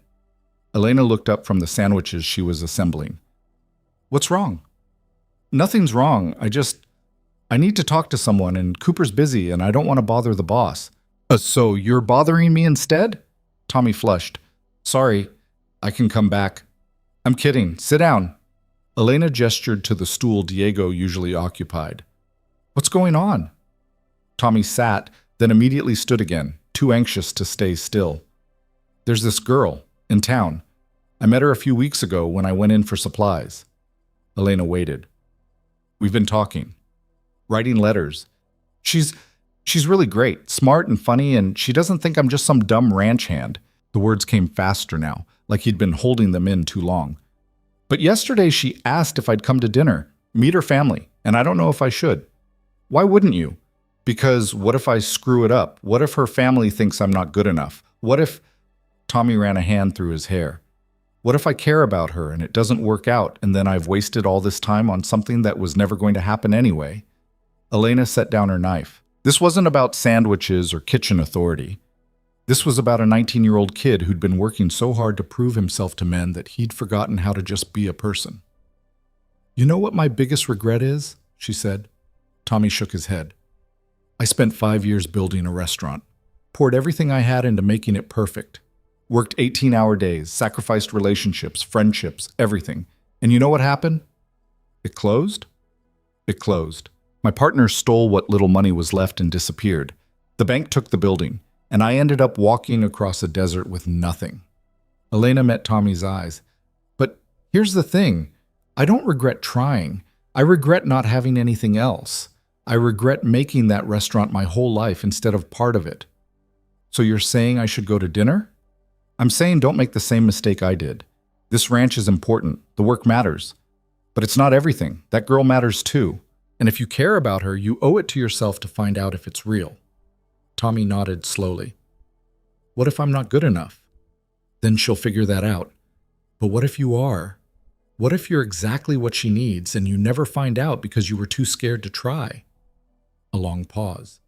Then Tommy smiled, a real smile, not the nervous half grin he usually wore. "Thanks, Elena. Don't thank me yet. If you need help figuring out what to wear or how to not act like an idiot at dinner, come find me again." "Deal." After he left, Diego appeared from the supply room where he'd clearly been eavesdropping. That was good advice. "You were listening?" Hard not to when the kid talks loud enough to wake the dead. Diego started helping with the sandwiches without being asked. "But you're right. These boys work so hard they forget there's more to life than cattle and calluses." "Were you like that when you were younger?" Hell yes. Spent my 20s breaking my back on ranches from here to Texas. Thought work was all that mattered. Then I met Maria and realized I'd been living half a life. Diego's weathered face softened. We had 40 good years together before she passed. Best decision I ever made was going to that church social instead of working overtime. Elena had never heard Diego talk about his wife. Hadn't even known he'd been married. I'm sorry that you lost her. Me too, every damn day. Diego wrapped sandwiches with practiced efficiency. But I'm not sorry I had her. That's the difference. Some people go their whole lives without finding what me and Maria had. Tommy's got a chance at it. Kids should take it. The conversation stuck with Elena through the rest of the day. She'd given Tommy advice about not making work his whole life, but wasn't she doing exactly that? When was the last time she'd thought about anything except meals and schedules and keeping the kitchen running? When was the last time she'd been anything except useful? That night after dinner cleanup, she walked out past the compound walls. Not far, just to the edge where the lights faded and the desert began. The sky was enormous out here, unpolluted by anything except stars that seemed close enough to touch. She stood there and let herself feel it. The loneliness, the exhaustion, the strange emptiness that came from being exactly where she needed to be, but still feeling like something was missing. You all right? Elena turned. Montoya stood a few feet away, hands in his pockets, looking at the same sky she'd been staring at. Fine. Just needed some air. You do this often? Come out here at night? First time, actually. Montoya nodded. Didn't leave, but didn't come closer either. Just stood there in comfortable silence that stretched long enough to stop being awkward. Finally, Elena asked, Do you ever regret it? Regret what? This. Building this place. Making it your whole life. Montoya considered the question like he considered everything, carefully, without rushing to answer. Yes and no. I regret what it cost. Marriage that didn't survive because I cared more about the ranch than I did about her. Friends I lost because I didn't have time for them. Years I can't get back that I spent working instead of living. But I built something that matters. This ranch employs 15 people, feeds them, houses them, gives them purpose. That's not nothing. He glanced at her. Why are you asking? Tommy came to me today, asked advice about a girl. And you told him what? To not make work his whole life, to take chances on things that matter. Elena wrapped her arms around herself against the desert chill. But I'm not sure I'm following my own advice. You asking me for permission to have a life outside this kitchen? Maybe I'm asking what that even looks like. Montoya was quiet for a long moment. Then he said, I can't answer that. Can't. But I can tell you this. You're young enough that you don't have to choose between work and life the way I did. You're smart enough to figure out balance. Don't make my mistakes just because they're familiar. He turned to walk back toward the main house, then stopped. For what it's worth, you've built something here too. The men respect you, trust you. That's rare and valuable. But Diego was married for 40 years and still ran the best kitchen in 3 counties. You don't have to sacrifice one for the other. Then he was gone, leaving Elena alone with the stars and thoughts that wouldn't settle. The next morning, she made Tommy's favorite breakfast, blueberry pancakes that required effort she didn't strictly have time for. He noticed. The grin he gave her was worth the extra work. Good luck tonight, she told him when he picked up his lunch. Thanks. I'm terrified. Good. Means you care. Now go work so hard you don't have time to overthink it. He did. They all did. The work never stopped, and neither did Elena. But something had shifted. She paid attention to the small moments now. The way old Bill always thanked her for coffee. The way Miguel hummed while he ate, unconscious and content. The way Cooper's shoulders relaxed after the first bite of a good meal. She was feeding more than bodies. She was feeding souls. And maybe that mattered more than she'd realized. 2 weeks later, Tommy showed up with a girl. She was small and dark-haired with eyes that took in everything and a smile that seemed genuinely interested in what she was seeing. Tommy introduced her as Sarah and looked like he might pass out from nerves. Tommy's told me so much about this place, Sarah said, shaking Elena's hand. And about you. He said you gave him good advice. I just told him not to be an idiot? Sarah laughed. That's good advice for most men. She stayed for lunch. Elena watched how the men reacted. Polite but cautious, these rough men who didn't know how to act around civilians. Sarah handled it perfectly, asking about the ranch without prying, listening more than talking, making it clear she wasn't judging them. By the time she left, even Cooper was smiling. "She's good for him," Miguel said after she'd gone. "Settles him down." "He's good for her too," Elena replied. "Gives him something to work for besides just survival." Spring turned to summer. The heat became oppressive, the kind that made every task twice as hard. Elena adjusted menus to lighter foods that wouldn't sit heavy in stomachs that were already struggling with the temperature. Cold soups, salads with grilled meat, fresh fruit when she could get it. The men appreciated it without saying so. She could tell by the way plates came back clean, even on days when the heat should have killed appetites. Then Diego started slowing down. It was subtle at first, taking longer to prep vegetables. Sitting down more often during cleanup. Moving with the careful deliberation of someone whose body was starting to refuse orders.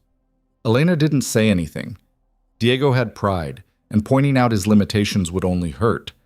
But she started taking on more of his tasks, arriving earlier to handle the heavy lifting, staying later to finish cleanup, letting him focus on the simpler jobs that didn't require as much physical strength. Diego noticed. "You don't have to baby me," he said one morning. "I'm not babying you, I'm helping you. I've been doing this for 20 years. I can handle it."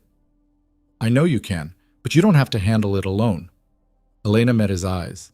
"You helped me when I showed up here with nothing. Let me return the favor." Diego's jaw worked. Then he nodded once, sharp and quick. "Appreciate it." They worked side by side, an efficient team that complemented each other's strengths. Diego's experience and Elena's energy, his traditional methods and her creative adaptations. Together they ran a kitchen that fed 15 men 3 times a day without fail. But Elena could see it. The way Diego moved slower each week, the way he sometimes forgot things he'd never forgotten before, the way his hands shook when he thought no one was looking. He was getting old. And old in a place like Black Mesa Ranch meant used up, worn out, approaching the end of usefulness. Elena started planning. She approached Montoya on a Sunday afternoon when the ranch was as quiet as it ever got. "I need to talk to you about Diego." Montoya looked up from paperwork that apparently never ended. "What about him?"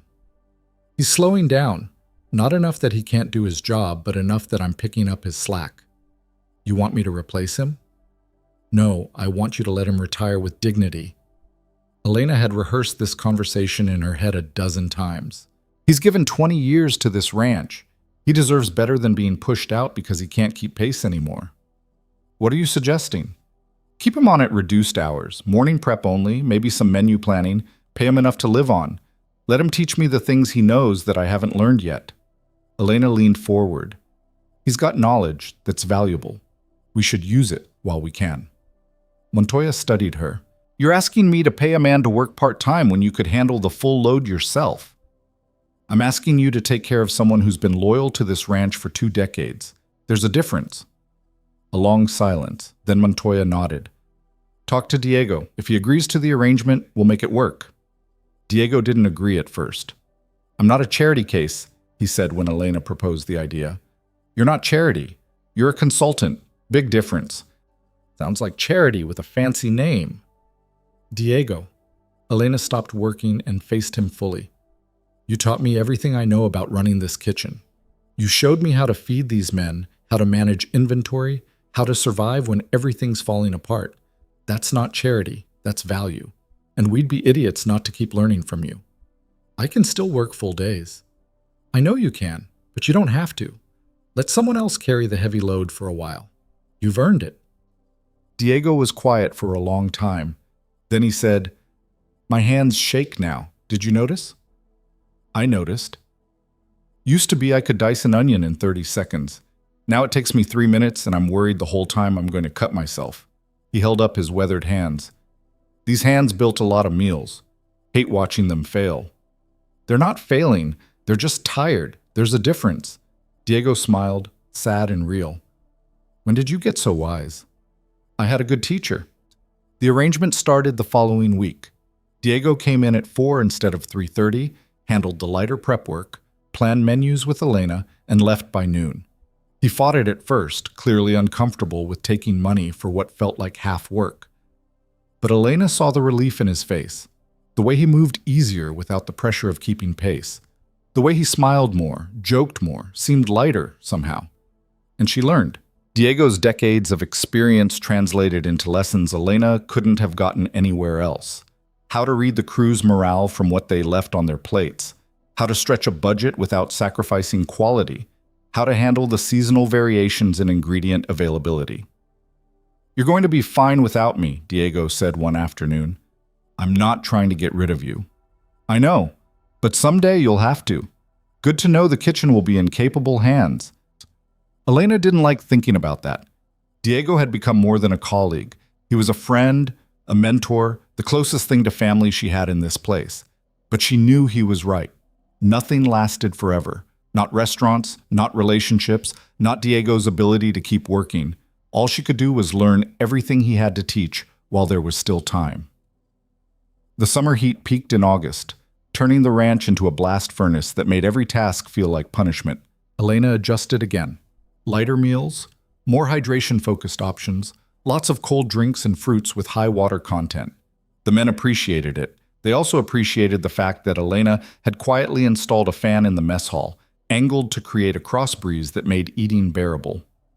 "Where'd the fan come from?" Cooper asked. "Hardware store in town. Came out of my salary?" "You didn't have to do that." "Neither did you when you fixed my room's window last month. We take care of each other. That's how this works." Cooper nodded. Didn't say thank you. That wasn't his way. But the next week, a second fan appeared in the kitchen. Elena didn't ask where it came from. Tommy and Sarah got engaged in September. He announced it at dinner, nervous and proud, showing off a simple ring that probably cost him 3 months' salary. The men congratulated him with handshakes and backslaps and the kind of restrained happiness that came from people who didn't express emotion easily but felt it deeply. Elena hugged him. "I'm happy for you. Thanks. And thanks for, the advice about not making work everything. You still working hard?" "Harder than ever. But now I've got a reason beyond just proving myself." "That's the difference." The wedding was planned for November. Sarah asked Elena if she'd help with the food for the reception. "I don't know anything about wedding catering," Elena admitted. "But you know about feeding people. That's all a reception is, feeding people while they celebrate." Sarah smiled. "Besides, Tommy trusts you. That's good enough for me." Elena agreed, spent her rare free time planning menus and testing recipes and trying to figure out how to make food that felt special without being pretentious. It felt good, working on something that wasn't just survival, creating food for joy instead of fuel. Diego helped, sharing old family recipes his wife had used for celebrations. "Maria would have liked you," he said one afternoon while they tested a cake recipe. "She always said the best cooks were the ones who understood food was about more than just eating." What did she mean? Food is love. Food is memory. Food is how we show people they matter. Diego tasted the cake, nodded approval. "You get that." "Not everyone does." The wedding was small and simple and perfect, held at a church in town with a reception afterward in the community hall. Elena and Diego had prepared enough food for 100 people even though only 60 showed up. Better too much than not enough. Tommy and Sarah looked impossibly young and impossibly happy. The ranch crew shows up in their best clothes, which for most of them meant cleanest jeans and shirts without stains, and stood awkwardly until the dancing started and they could retreat to the food table. Elena watched Tommy dance with his new wife and felt something complicated in her chest. Happiness for him. Sadness for herself. Longing for something she'd convinced herself she didn't need. Montoya appeared at her elbow. "You did good with the food." "Thanks. Tommy's a better man because of this. Because of her. Because of you telling him it was okay to want something besides work. I just told him the truth. Most people can't even do that." Montoya paused. "You ever think about it? Getting married?" "I was married, sort of. Common law. It didn't end well." "That why you ended up in the desert?" "Part of it. He took everything. Money, dignity, the restaurant we'd built together, left me with nothing." Elena surprised herself by continuing. I thought I knew him. Thought we were building something together. Turned out I was just convenient until I wasn't. His loss? That's generous. It's true. You're worth 10 of most people. He was too stupid to see it. Elena looked at Montoya, surprised. He didn't give compliments, didn't say things just to make people feel better. If he said something, he meant it. Thank you. Don't thank me. Just don't make the mistake of thinking one bad experience means you're not allowed to try again. He walked away before Elena could respond, leaving her standing at the edge of a wedding reception, wondering when Rafael Montoya had become someone who gave relationship advice. The fall brought cooler temperatures and a different kind of work. Preparations for winter, which in the desert meant securing water sources and ensuring feed supplies, and weatherproofing everything that could be weatherproofed. Elena's kitchen became a center of activity beyond just meals. The men started gathering there after dinner, drinking coffee, and talking in the way people talked when they were too tired to maintain walls. She learned things in those conversations. Miguel had a daughter he hadn't seen in 5 years because his ex-wife had remarried and moved to California. Old Bill had been a professor once, before a scandal he wouldn't discuss had derailed his career. Cooper's wife and kids hadn't just died in a fire. They'd died while he was drunk at a bar, avoiding a fight he'd had with his wife about money. These men carried weight Elena had never suspected. They worked hard not just because the ranch demanded it, but because stopping meant thinking, and thinking meant remembering things they'd rather forget. She understood that. She'd spent months doing the same thing. But something was different now. The work was still hard, the hours still brutal, but it didn't feel like running anymore. It felt like building. One night in late October, Elena sat in the empty kitchen after everyone had gone to bed and took stock. She'd been at Black Mesa Ranch for 9 months. 9 months that felt like 9 years in terms of how much had changed. She had a job, a salary, respect, authority, friends maybe, if men like Cooper and Miguel and Diego counted as friends. She had a place. But more than that, she'd helped create something. The kitchen ran better than it ever had. The men ate better, worked better, seemed happier. Tommy was married. Diego was retiring with dignity. The ranch itself felt more like a community than a military operation, and Elena had been part of making that happen. She thought about the woman who'd stumbled up to these gates 9 months ago, starving, desperate, carrying nothing but a cast-iron skillet and a wild claim she could cook. That woman was gone. In her place was someone stronger, someone capable, someone who'd proven she could survive and then gone further, proven she could thrive. The kitchen door opened. Montoya stepped in, looking surprised to find her still there. Little late for inventory. Just thinking. About? How different things are now compared to when I got here. Montoya pulled out a chair and sat down, the first time Elena had ever seen him sit in her kitchen. Different good or different bad? Different good. Mostly. Elena met his eyes. You took a chance on me. I never properly thanked you for that. You thank me every day by doing your job well. That's better than words. Still, you could have turned me away. Most people would have. Most people are idiots. Montoya's tone was matter of fact. You showed up offering value, not begging for charity. That's rare, worth taking a chance on. What made you so hard? Elena asked. Everyone's got stories about how tough you are, how you don't give chances, how Black Mesa is the hardest ranch in the territory. But you gave me a chance. You're letting Diego retire with dignity. You're not actually as hard as you pretend to be. Montoya was quiet for a long time. Then he said, I'm exactly as hard as I need to be. This ranch requires it. The desert requires it. If I showed weakness, everything would fall apart. That's not an answer. No, it's not. He stood. Get some rest, Elena. Tomorrow's another day. He left. Elena sat alone and wondered about the man who'd built this place from nothing, who demanded perfection but rewarded loyalty, who maintained walls so thick that even 9 months of working for him hadn't revealed what was behind them. Maybe some questions didn't have answers. Maybe some people were just hard because that's what survival had required, and they'd never learned how to be soft again. Elena understood that too. She locked the kitchen and walked back to her room under stars that had watched this ranch grow from nothing into something that mattered. Tomorrow she'd wake up at 3:30 and start again. Make breakfast, pack lunches, plan dinner. Feed the men who built this place with their backs and their blood and their refusal to quit. It It was good work. Hard work. The kind that left you exhausted but satisfied. The kind that made you feel like you mattered. And for the first time in longer than she could remember, Elena fell asleep feeling not just useful, but valued. Not just surviving, but living. Winter came to Black Mesa Ranch. Not with snow, but with wind that cut through clothes like they were made of paper. The temperature dropped 40 degrees between October and December, turning the desert from an oven into something that felt almost hostile in a different way. Elena adjusted the kitchen again.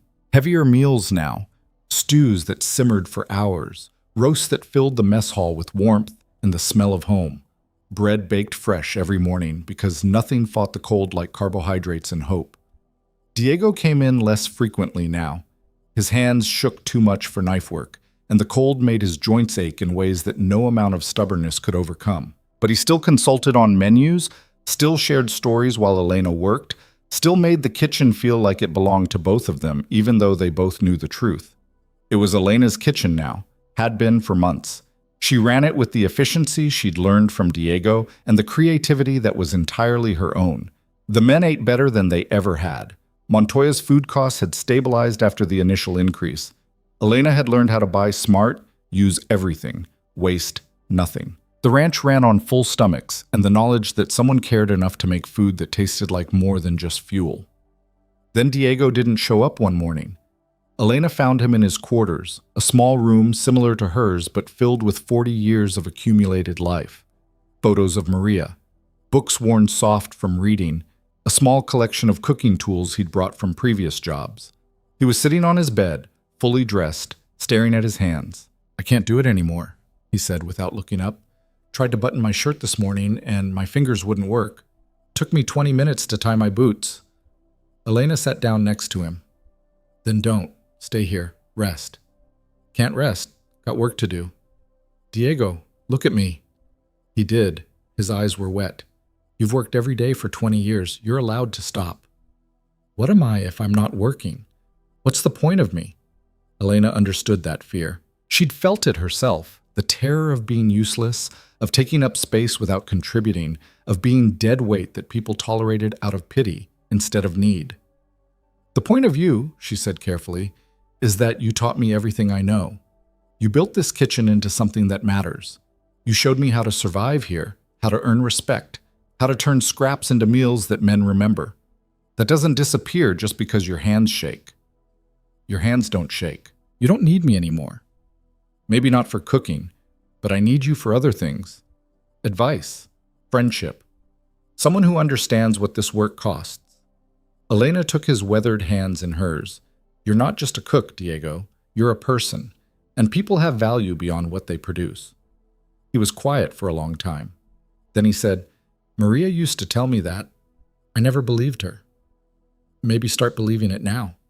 Diego nodded slowly. "Think Montoya will let me stay, even if I can't work?" "I'll make sure of it." She found Montoya in his office, going through paperwork with the grim determination of someone who hated administrative work, but refused to delegate it. "Diego's done," she said without preamble. "His hands don't work anymore. He can't cook, can't prep, can barely dress himself." Montoya looked up. "You asking me to let him stay?" "I'm telling you he's staying. Question is whether you're going to make it easy or difficult. That's not how this works. I run this ranch, and I run the kitchen. Diego stays. You can pay him or not, house him or not, but he's not getting thrown out because he got old doing work that mattered." Elena planted her hands on the desk. "He gave you 20 years. You owe him better than abandonment." Montoya's expression went cold. "You don't talk to me like that. Someone needs to." The silence that followed felt dangerous. Elena knew she'd crossed a line, challenged authority in a way that Montoya wouldn't tolerate from most people. But she also knew Diego deserved better than being discarded like broken equipment. Finally, Montoya said, "He can stay. Same room, same board. I'll put him on a pension, half salary for as long as he lives. But he's not working. He's retired. That clear?" "Crystal." "And Elena?" She waited. "Don't ever tell me how to run my ranch again." "Then don't give me a reason to." She left before he could respond, heart-hammering but satisfied. Diego would be taken care of. That was what mattered. When she told Diego the news, he cried. Not ashamed crying, the kind that came from relief so profound it had nowhere else to go. "Thank you," he said, "for fighting for me. You fought for me first. I'm just returning the favor." Diego retired officially the next day.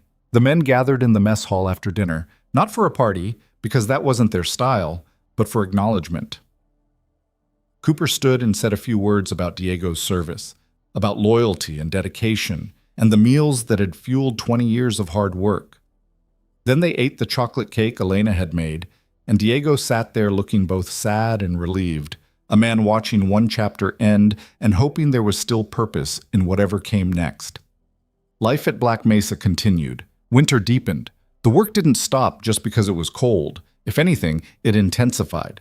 Fences that needed repairing before spring, equipment that required maintenance while it wasn't in constant use, 1,000 small tasks that kept 15 men busy from dawn until well after dark.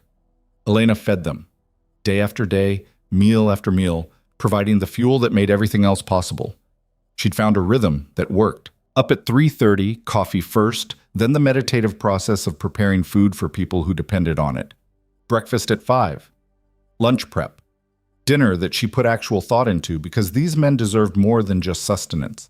The kitchen had become more than just her workplace. It was her domain, her creation, the physical manifestation of what she'd built from nothing. Then one morning in January, Cooper found her during lunch prep. "We've got a situation." Elena looked up from the soup she was stirring. "What kind of situation?" "Someone at the gate. Young woman. Says she's starving and needs work." Elena's heart stopped. She knew that story. She'd lived that story. "What did you tell her?" "Nothing yet. Wanted to talk to you first." Cooper's expression was unreadable. "Boss is in town. Won't be back until tonight. Decision's yours." Elena set down her spoon and walked to the courtyard. From there, she could see the gates and the figure standing outside them. The woman was young, maybe 25, rail thin, clothes hanging off her like they'd been made for someone twice her size. She carried a backpack that looked mostly empty, and an expression that Elena recognized immediately. Desperation mixed with determination. The look of someone who'd run out of options but refused to quit. Elena walked to the gates. The woman straightened when she approached, trying to look stronger than she clearly was. "My name's Anna," she said. Her voice was hoarse from dehydration. "I can work. Anything you need. I'm good with animals. I can clean. Can you cook?" Elena asked. Anna blinked. "What?" "I asked if you can cook. Basic cooking. Nothing fancy." Yeah, I'm not a chef or anything, but I can make meals that don't poison people." Elena studied her, saw herself 9 months ago, saw the same hunger, the same fear, the same refusal to beg, even when begging might be smarter. "You walked here?" 3 days. From Garrison. Lost my job, lost my apartment. Heard this ranch sometimes hired people who needed a chance. "Where'd you hear that?" "Girl in town, Sarah, said her fiancé works here and that the ranch owners sometimes gave people opportunities if they could prove themselves." Elena felt something warm in her chest. Tommy and Sarah, spreading the story, making Black Mesa sound like a place where desperate people could find hope. "Wait here." She went back to the kitchen and found Cooper. "Tell the men lunch is in 30 minutes, and set an extra place." "You're letting her in?" "I'm giving her the same chance I got, 1 meal. If she can cook something worth eating, she stays. If not, she leaves." Cooper nodded. "Boss isn't going to like this." "Boss gave me authority over kitchen decisions. This is a kitchen decision." Elena returned to the gates and opened them. Anna stepped through cautiously, like she expected them to slam shut again. "You've got 2 hours to make lunch for 16 people," Elena said. "Kitchen's this way. I'll show you what we've got to work with. Then I'm leaving you alone. You succeed or fail on your own merit." Anna's eyes went wide. "That's it? No interview?" "No, the interview is the meal. Everything else is just words." She led Anna to the kitchen, showed her the supplies, explained the setup exactly the way Diego had explained it to her. Then she stepped back and watched. Anna moved uncertainly at first, overwhelmed by the space and the pressure. But then something clicked. She started pulling ingredients, building a plan, working with the focused intensity of someone who knew this was her only shot. Elena saw herself in every movement, the way Anna checked the clock constantly, the way she tasted and adjusted and tasted again, the way she pushed through exhaustion because stopping meant failing.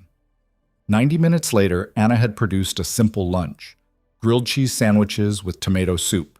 Nothing revolutionary, but the cheese was perfectly melted, the bread toasted golden brown, and the soup had been elevated with herbs Elena hadn't expected her to find. The men filed in at noon. They looked at Anna with the same evaluating expressions they'd once turned on Elena. No hostility, but no welcome either, just waiting to see if she could deliver. They ate. Plates came back clean. Cooper caught Elena's eye and gave a small nod. Approval, or at least lack of objection. After the men left, Anna stood in the kitchen looking like she might collapse. "Did I pass?"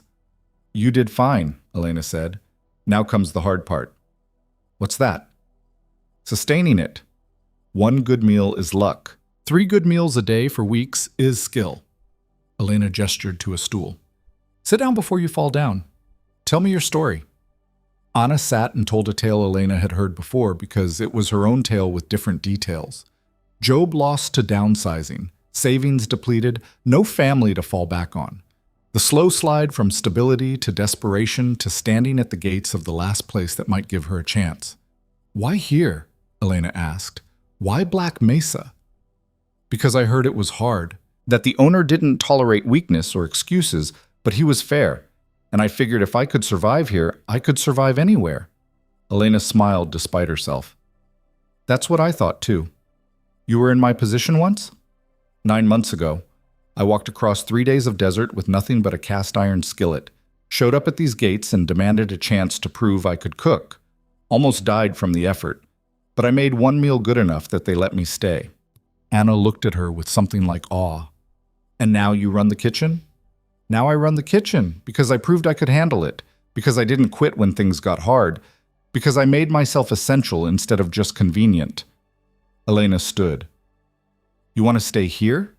You'll need to do the same." "I can do it?" "Maybe. We'll find out." Montoya returned that evening. Elena met him in the courtyard before he could even dismount. "We have a new hire." "Excuse me?" "Kitchen assistant. Her name's Anna. She showed up this morning looking for work. I tested her the same way you tested me." She passed. Montoya's expression went dark. "You don't have authority to hire people." "You gave me authority over kitchen operations. The kitchen needed help. I made a decision. Without consulting me." "You weren't here. Cooper gave me the call. I made it." Elena met his glare without flinching. "You can fire her if you want, but she's good. And we actually do need the help now that Diego's gone." "This isn't how things work here. This is exactly how things work here. You gave me responsibility and trusted me to use it. I did. If that's a problem, then you didn't mean what you said about me having authority." They stared at each other. Elena refused to back down. She'd learned from Montoya himself. Showing weakness got you dismissed. Standing firm got you respect. Finally, Montoya said, 2 weeks. She gets 2 weeks to prove herself. If she can't handle the work, she's gone.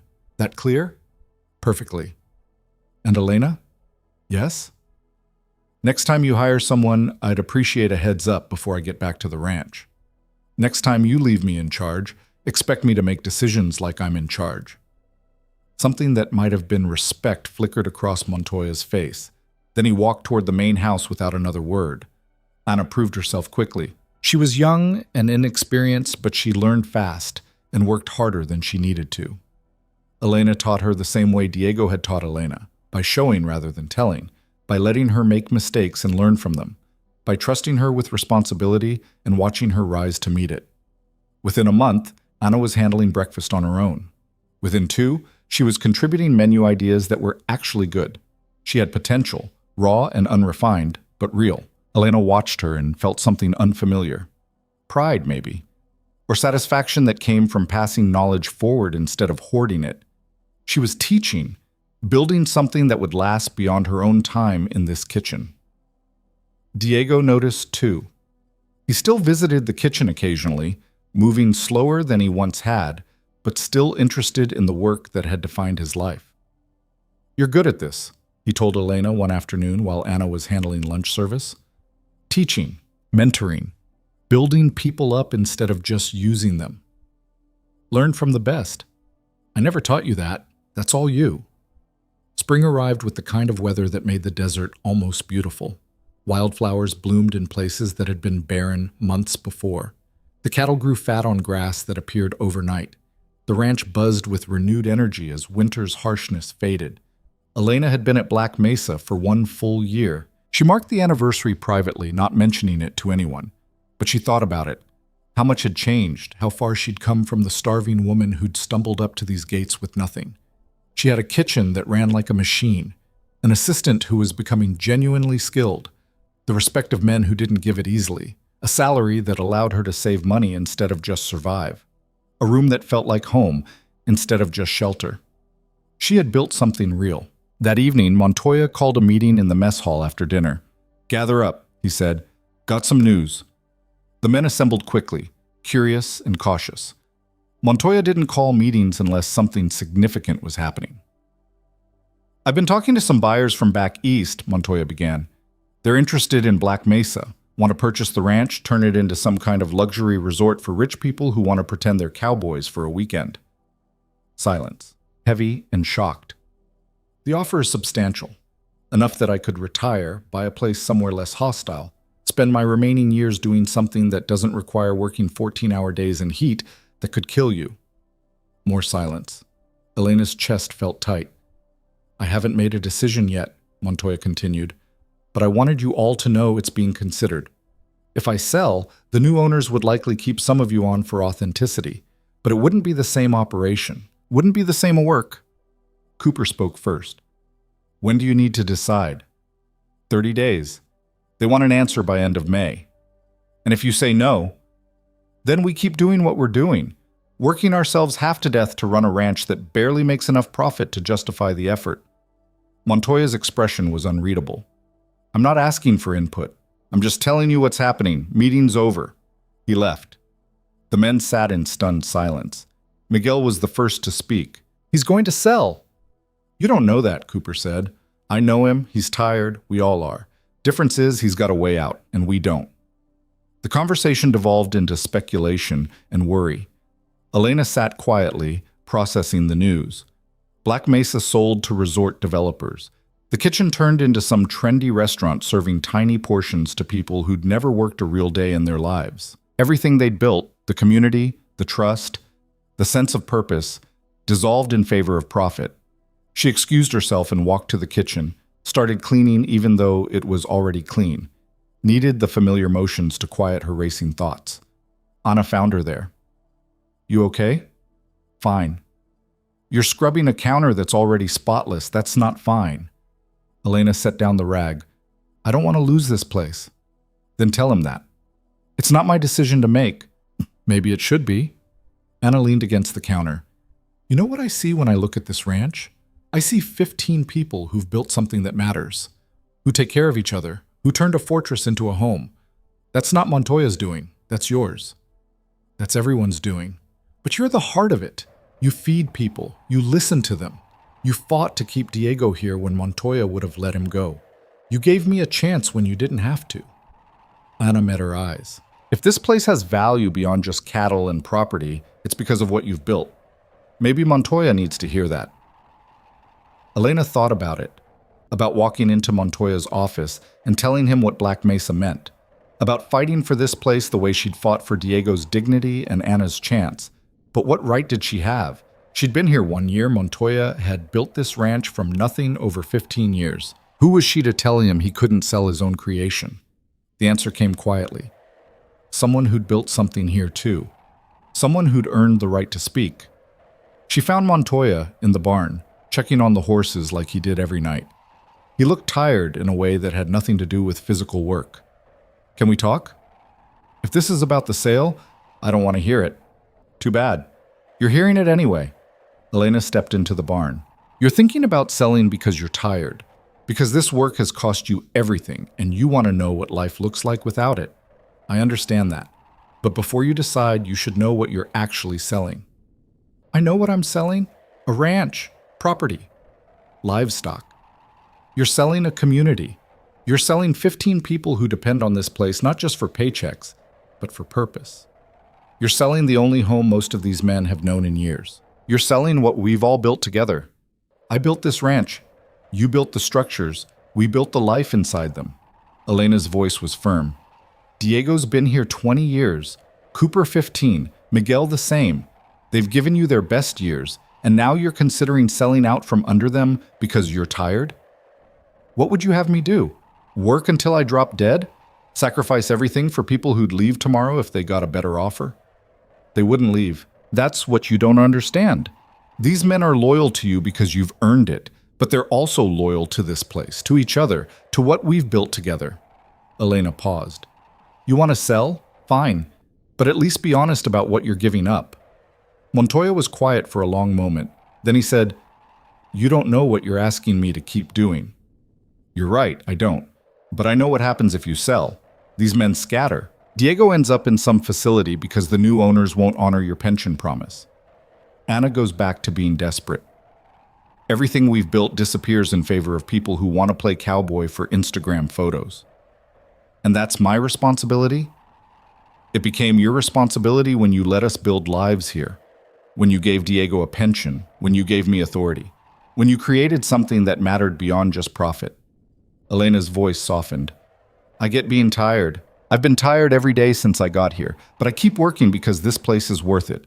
These people are worth it. The question is whether you still think so.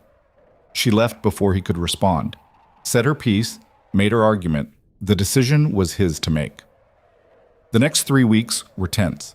Montoya didn't mention the sale again, but everyone knew it was coming.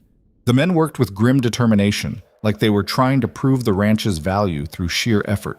Elena cooked like she was fighting a war.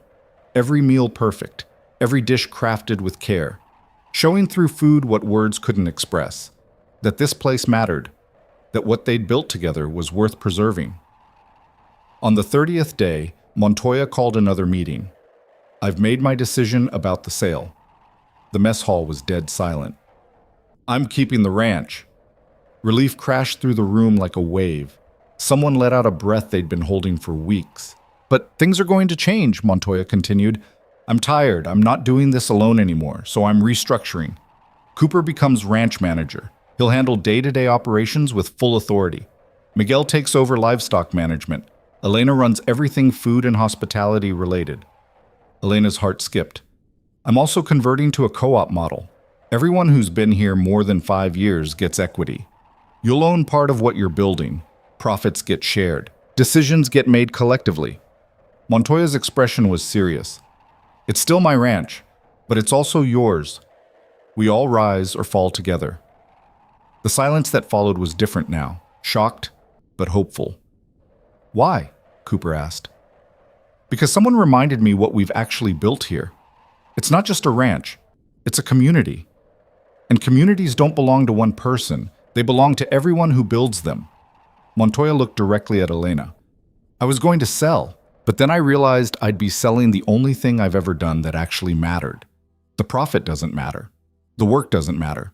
What matters is the people. Took me 30 days to figure that out. The meeting ended differently than it began.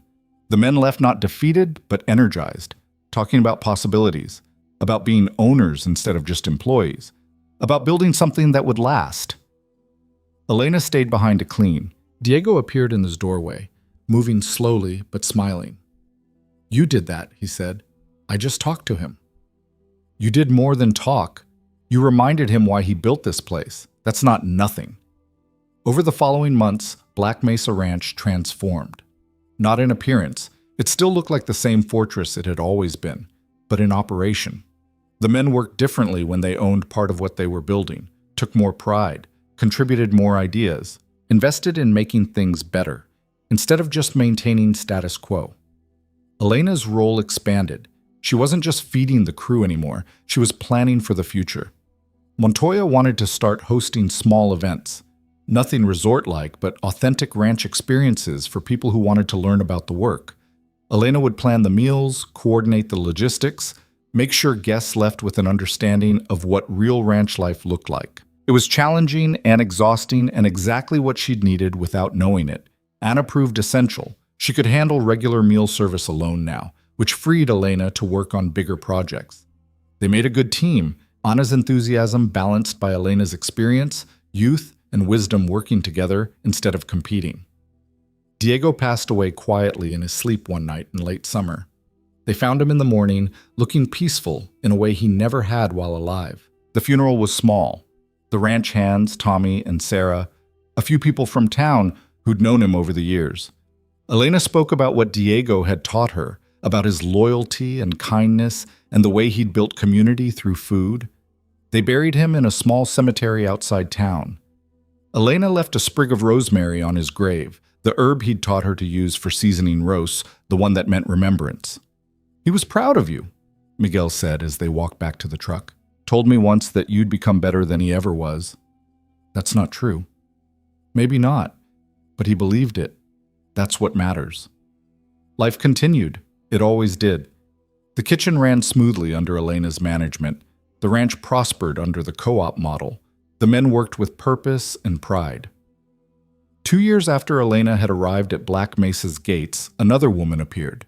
Different face, different story, but the same desperation and determination. Elena met her at the gate just like Cooper had once met Elena. "My name's Maria," the woman said. "I heard this ranch gives people chances. I can work hard. I can learn. I just need someone to give me a shot." Elena looked at her and saw the pattern repeating. Desperation met with opportunity, the chance to prove worth instead of just claiming it. "Can you cook?" Elena asked. Maria hesitated. "A little, basic stuff, nothing special." "That's enough. Come with me." She led Maria to the kitchen. Her kitchen, built from nothing, sustained through effort, now ready to offer the same chance she'd once received. "You've got 2 hours to make lunch for 17 people, Elena said. "Show me what you can do." As Maria started working, nervous but determined, Elena stepped back and watched. This was the cycle. Someone desperate gets a chance. They prove themselves. They build something, then they offer that same chance to the next person who needs it. Diego had done it for her. Now she was doing it for Maria. Someday, if things worked out, Maria would do it for someone else. That was how communities survived. Not through one person's strength, but through the collective effort of everyone who refused to give up. Through second chances offered and earned. Through the understanding that people weren't disposable. They were valuable, capable of growth and change, and becoming essential. Black Mesa Ranch wasn't perfect. The work was still brutal. The desert was still hostile. Life here required more than most people had to give. But it was also a place where desperate people could become valuable, where hard work got rewarded, where loyalty mattered and community wasn't just a word. Elena watched Maria work and felt the weight of responsibility and possibility. She'd arrived here with nothing. Now she had everything that mattered: purpose, community, the ability to help others find what she'd found. She'd walked across a desert to survive. She'd run into a burning barn to save horses. She'd fought for Diego's dignity and Anna's chance and the ranch's future. And in doing all of that, she'd saved herself. Not from starvation or the desert or Marcus's betrayal, from the belief that she didn't matter, that her only value was in what she could produce, that usefulness and worth were the same thing.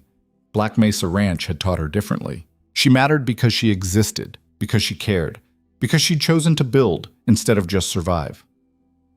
That evening, after Maria had successfully made lunch and been offered a trial position, Elena stood in the kitchen and looked around. This space had been her salvation, her proving ground, her home. And now it would be someone else's too. Montoya appeared in the doorway. "Heard you hired another one." "I did. She's good. Rough, but good." "You've got a habit of taking in strays." "Oh, you took me in." "Best decision I ever made." Montoya stepped into the kitchen. "You've built something here, Elena. Something that's going to outlast both of us. That's rare." "I just fed people." "You did more than that. You built community. You made this place feel like home instead of just work." He paused. "I should have sold the ranch. Would have made sense financially, but I would have regretted it for the rest of my life. Thank you for reminding me why I built this place." you would have figured it out. Maybe. Maybe not. Montoya extended his hand. Partners? Elena shook it. Partners? After he left, Elena stood alone in the quiet kitchen and allowed herself to feel it. The satisfaction, the pride, the knowledge that she'd taken nothing and built everything. She'd come to Black Mesa Ranch carrying a cast-iron skillet and desperation. She was leaving nothing behind because she wasn't leaving at all. This was home. These were her people. This kitchen, this community, this life she'd built from scraps and determination, this was hers. And when the next desperate soul showed up at the gates, Elena would be there to offer the same chance she'd once received, because that was what Black Mesa Ranch had become. Not just a workplace, not just a business, a place where broken people could rebuild themselves, where hard work got rewarded, where second chances weren't just offered, they were earned, valued, and passed forward. Elena had walked through hell to get here, and she'd do it again without hesitation, because this place, these people, this life, they were worth every hard mile.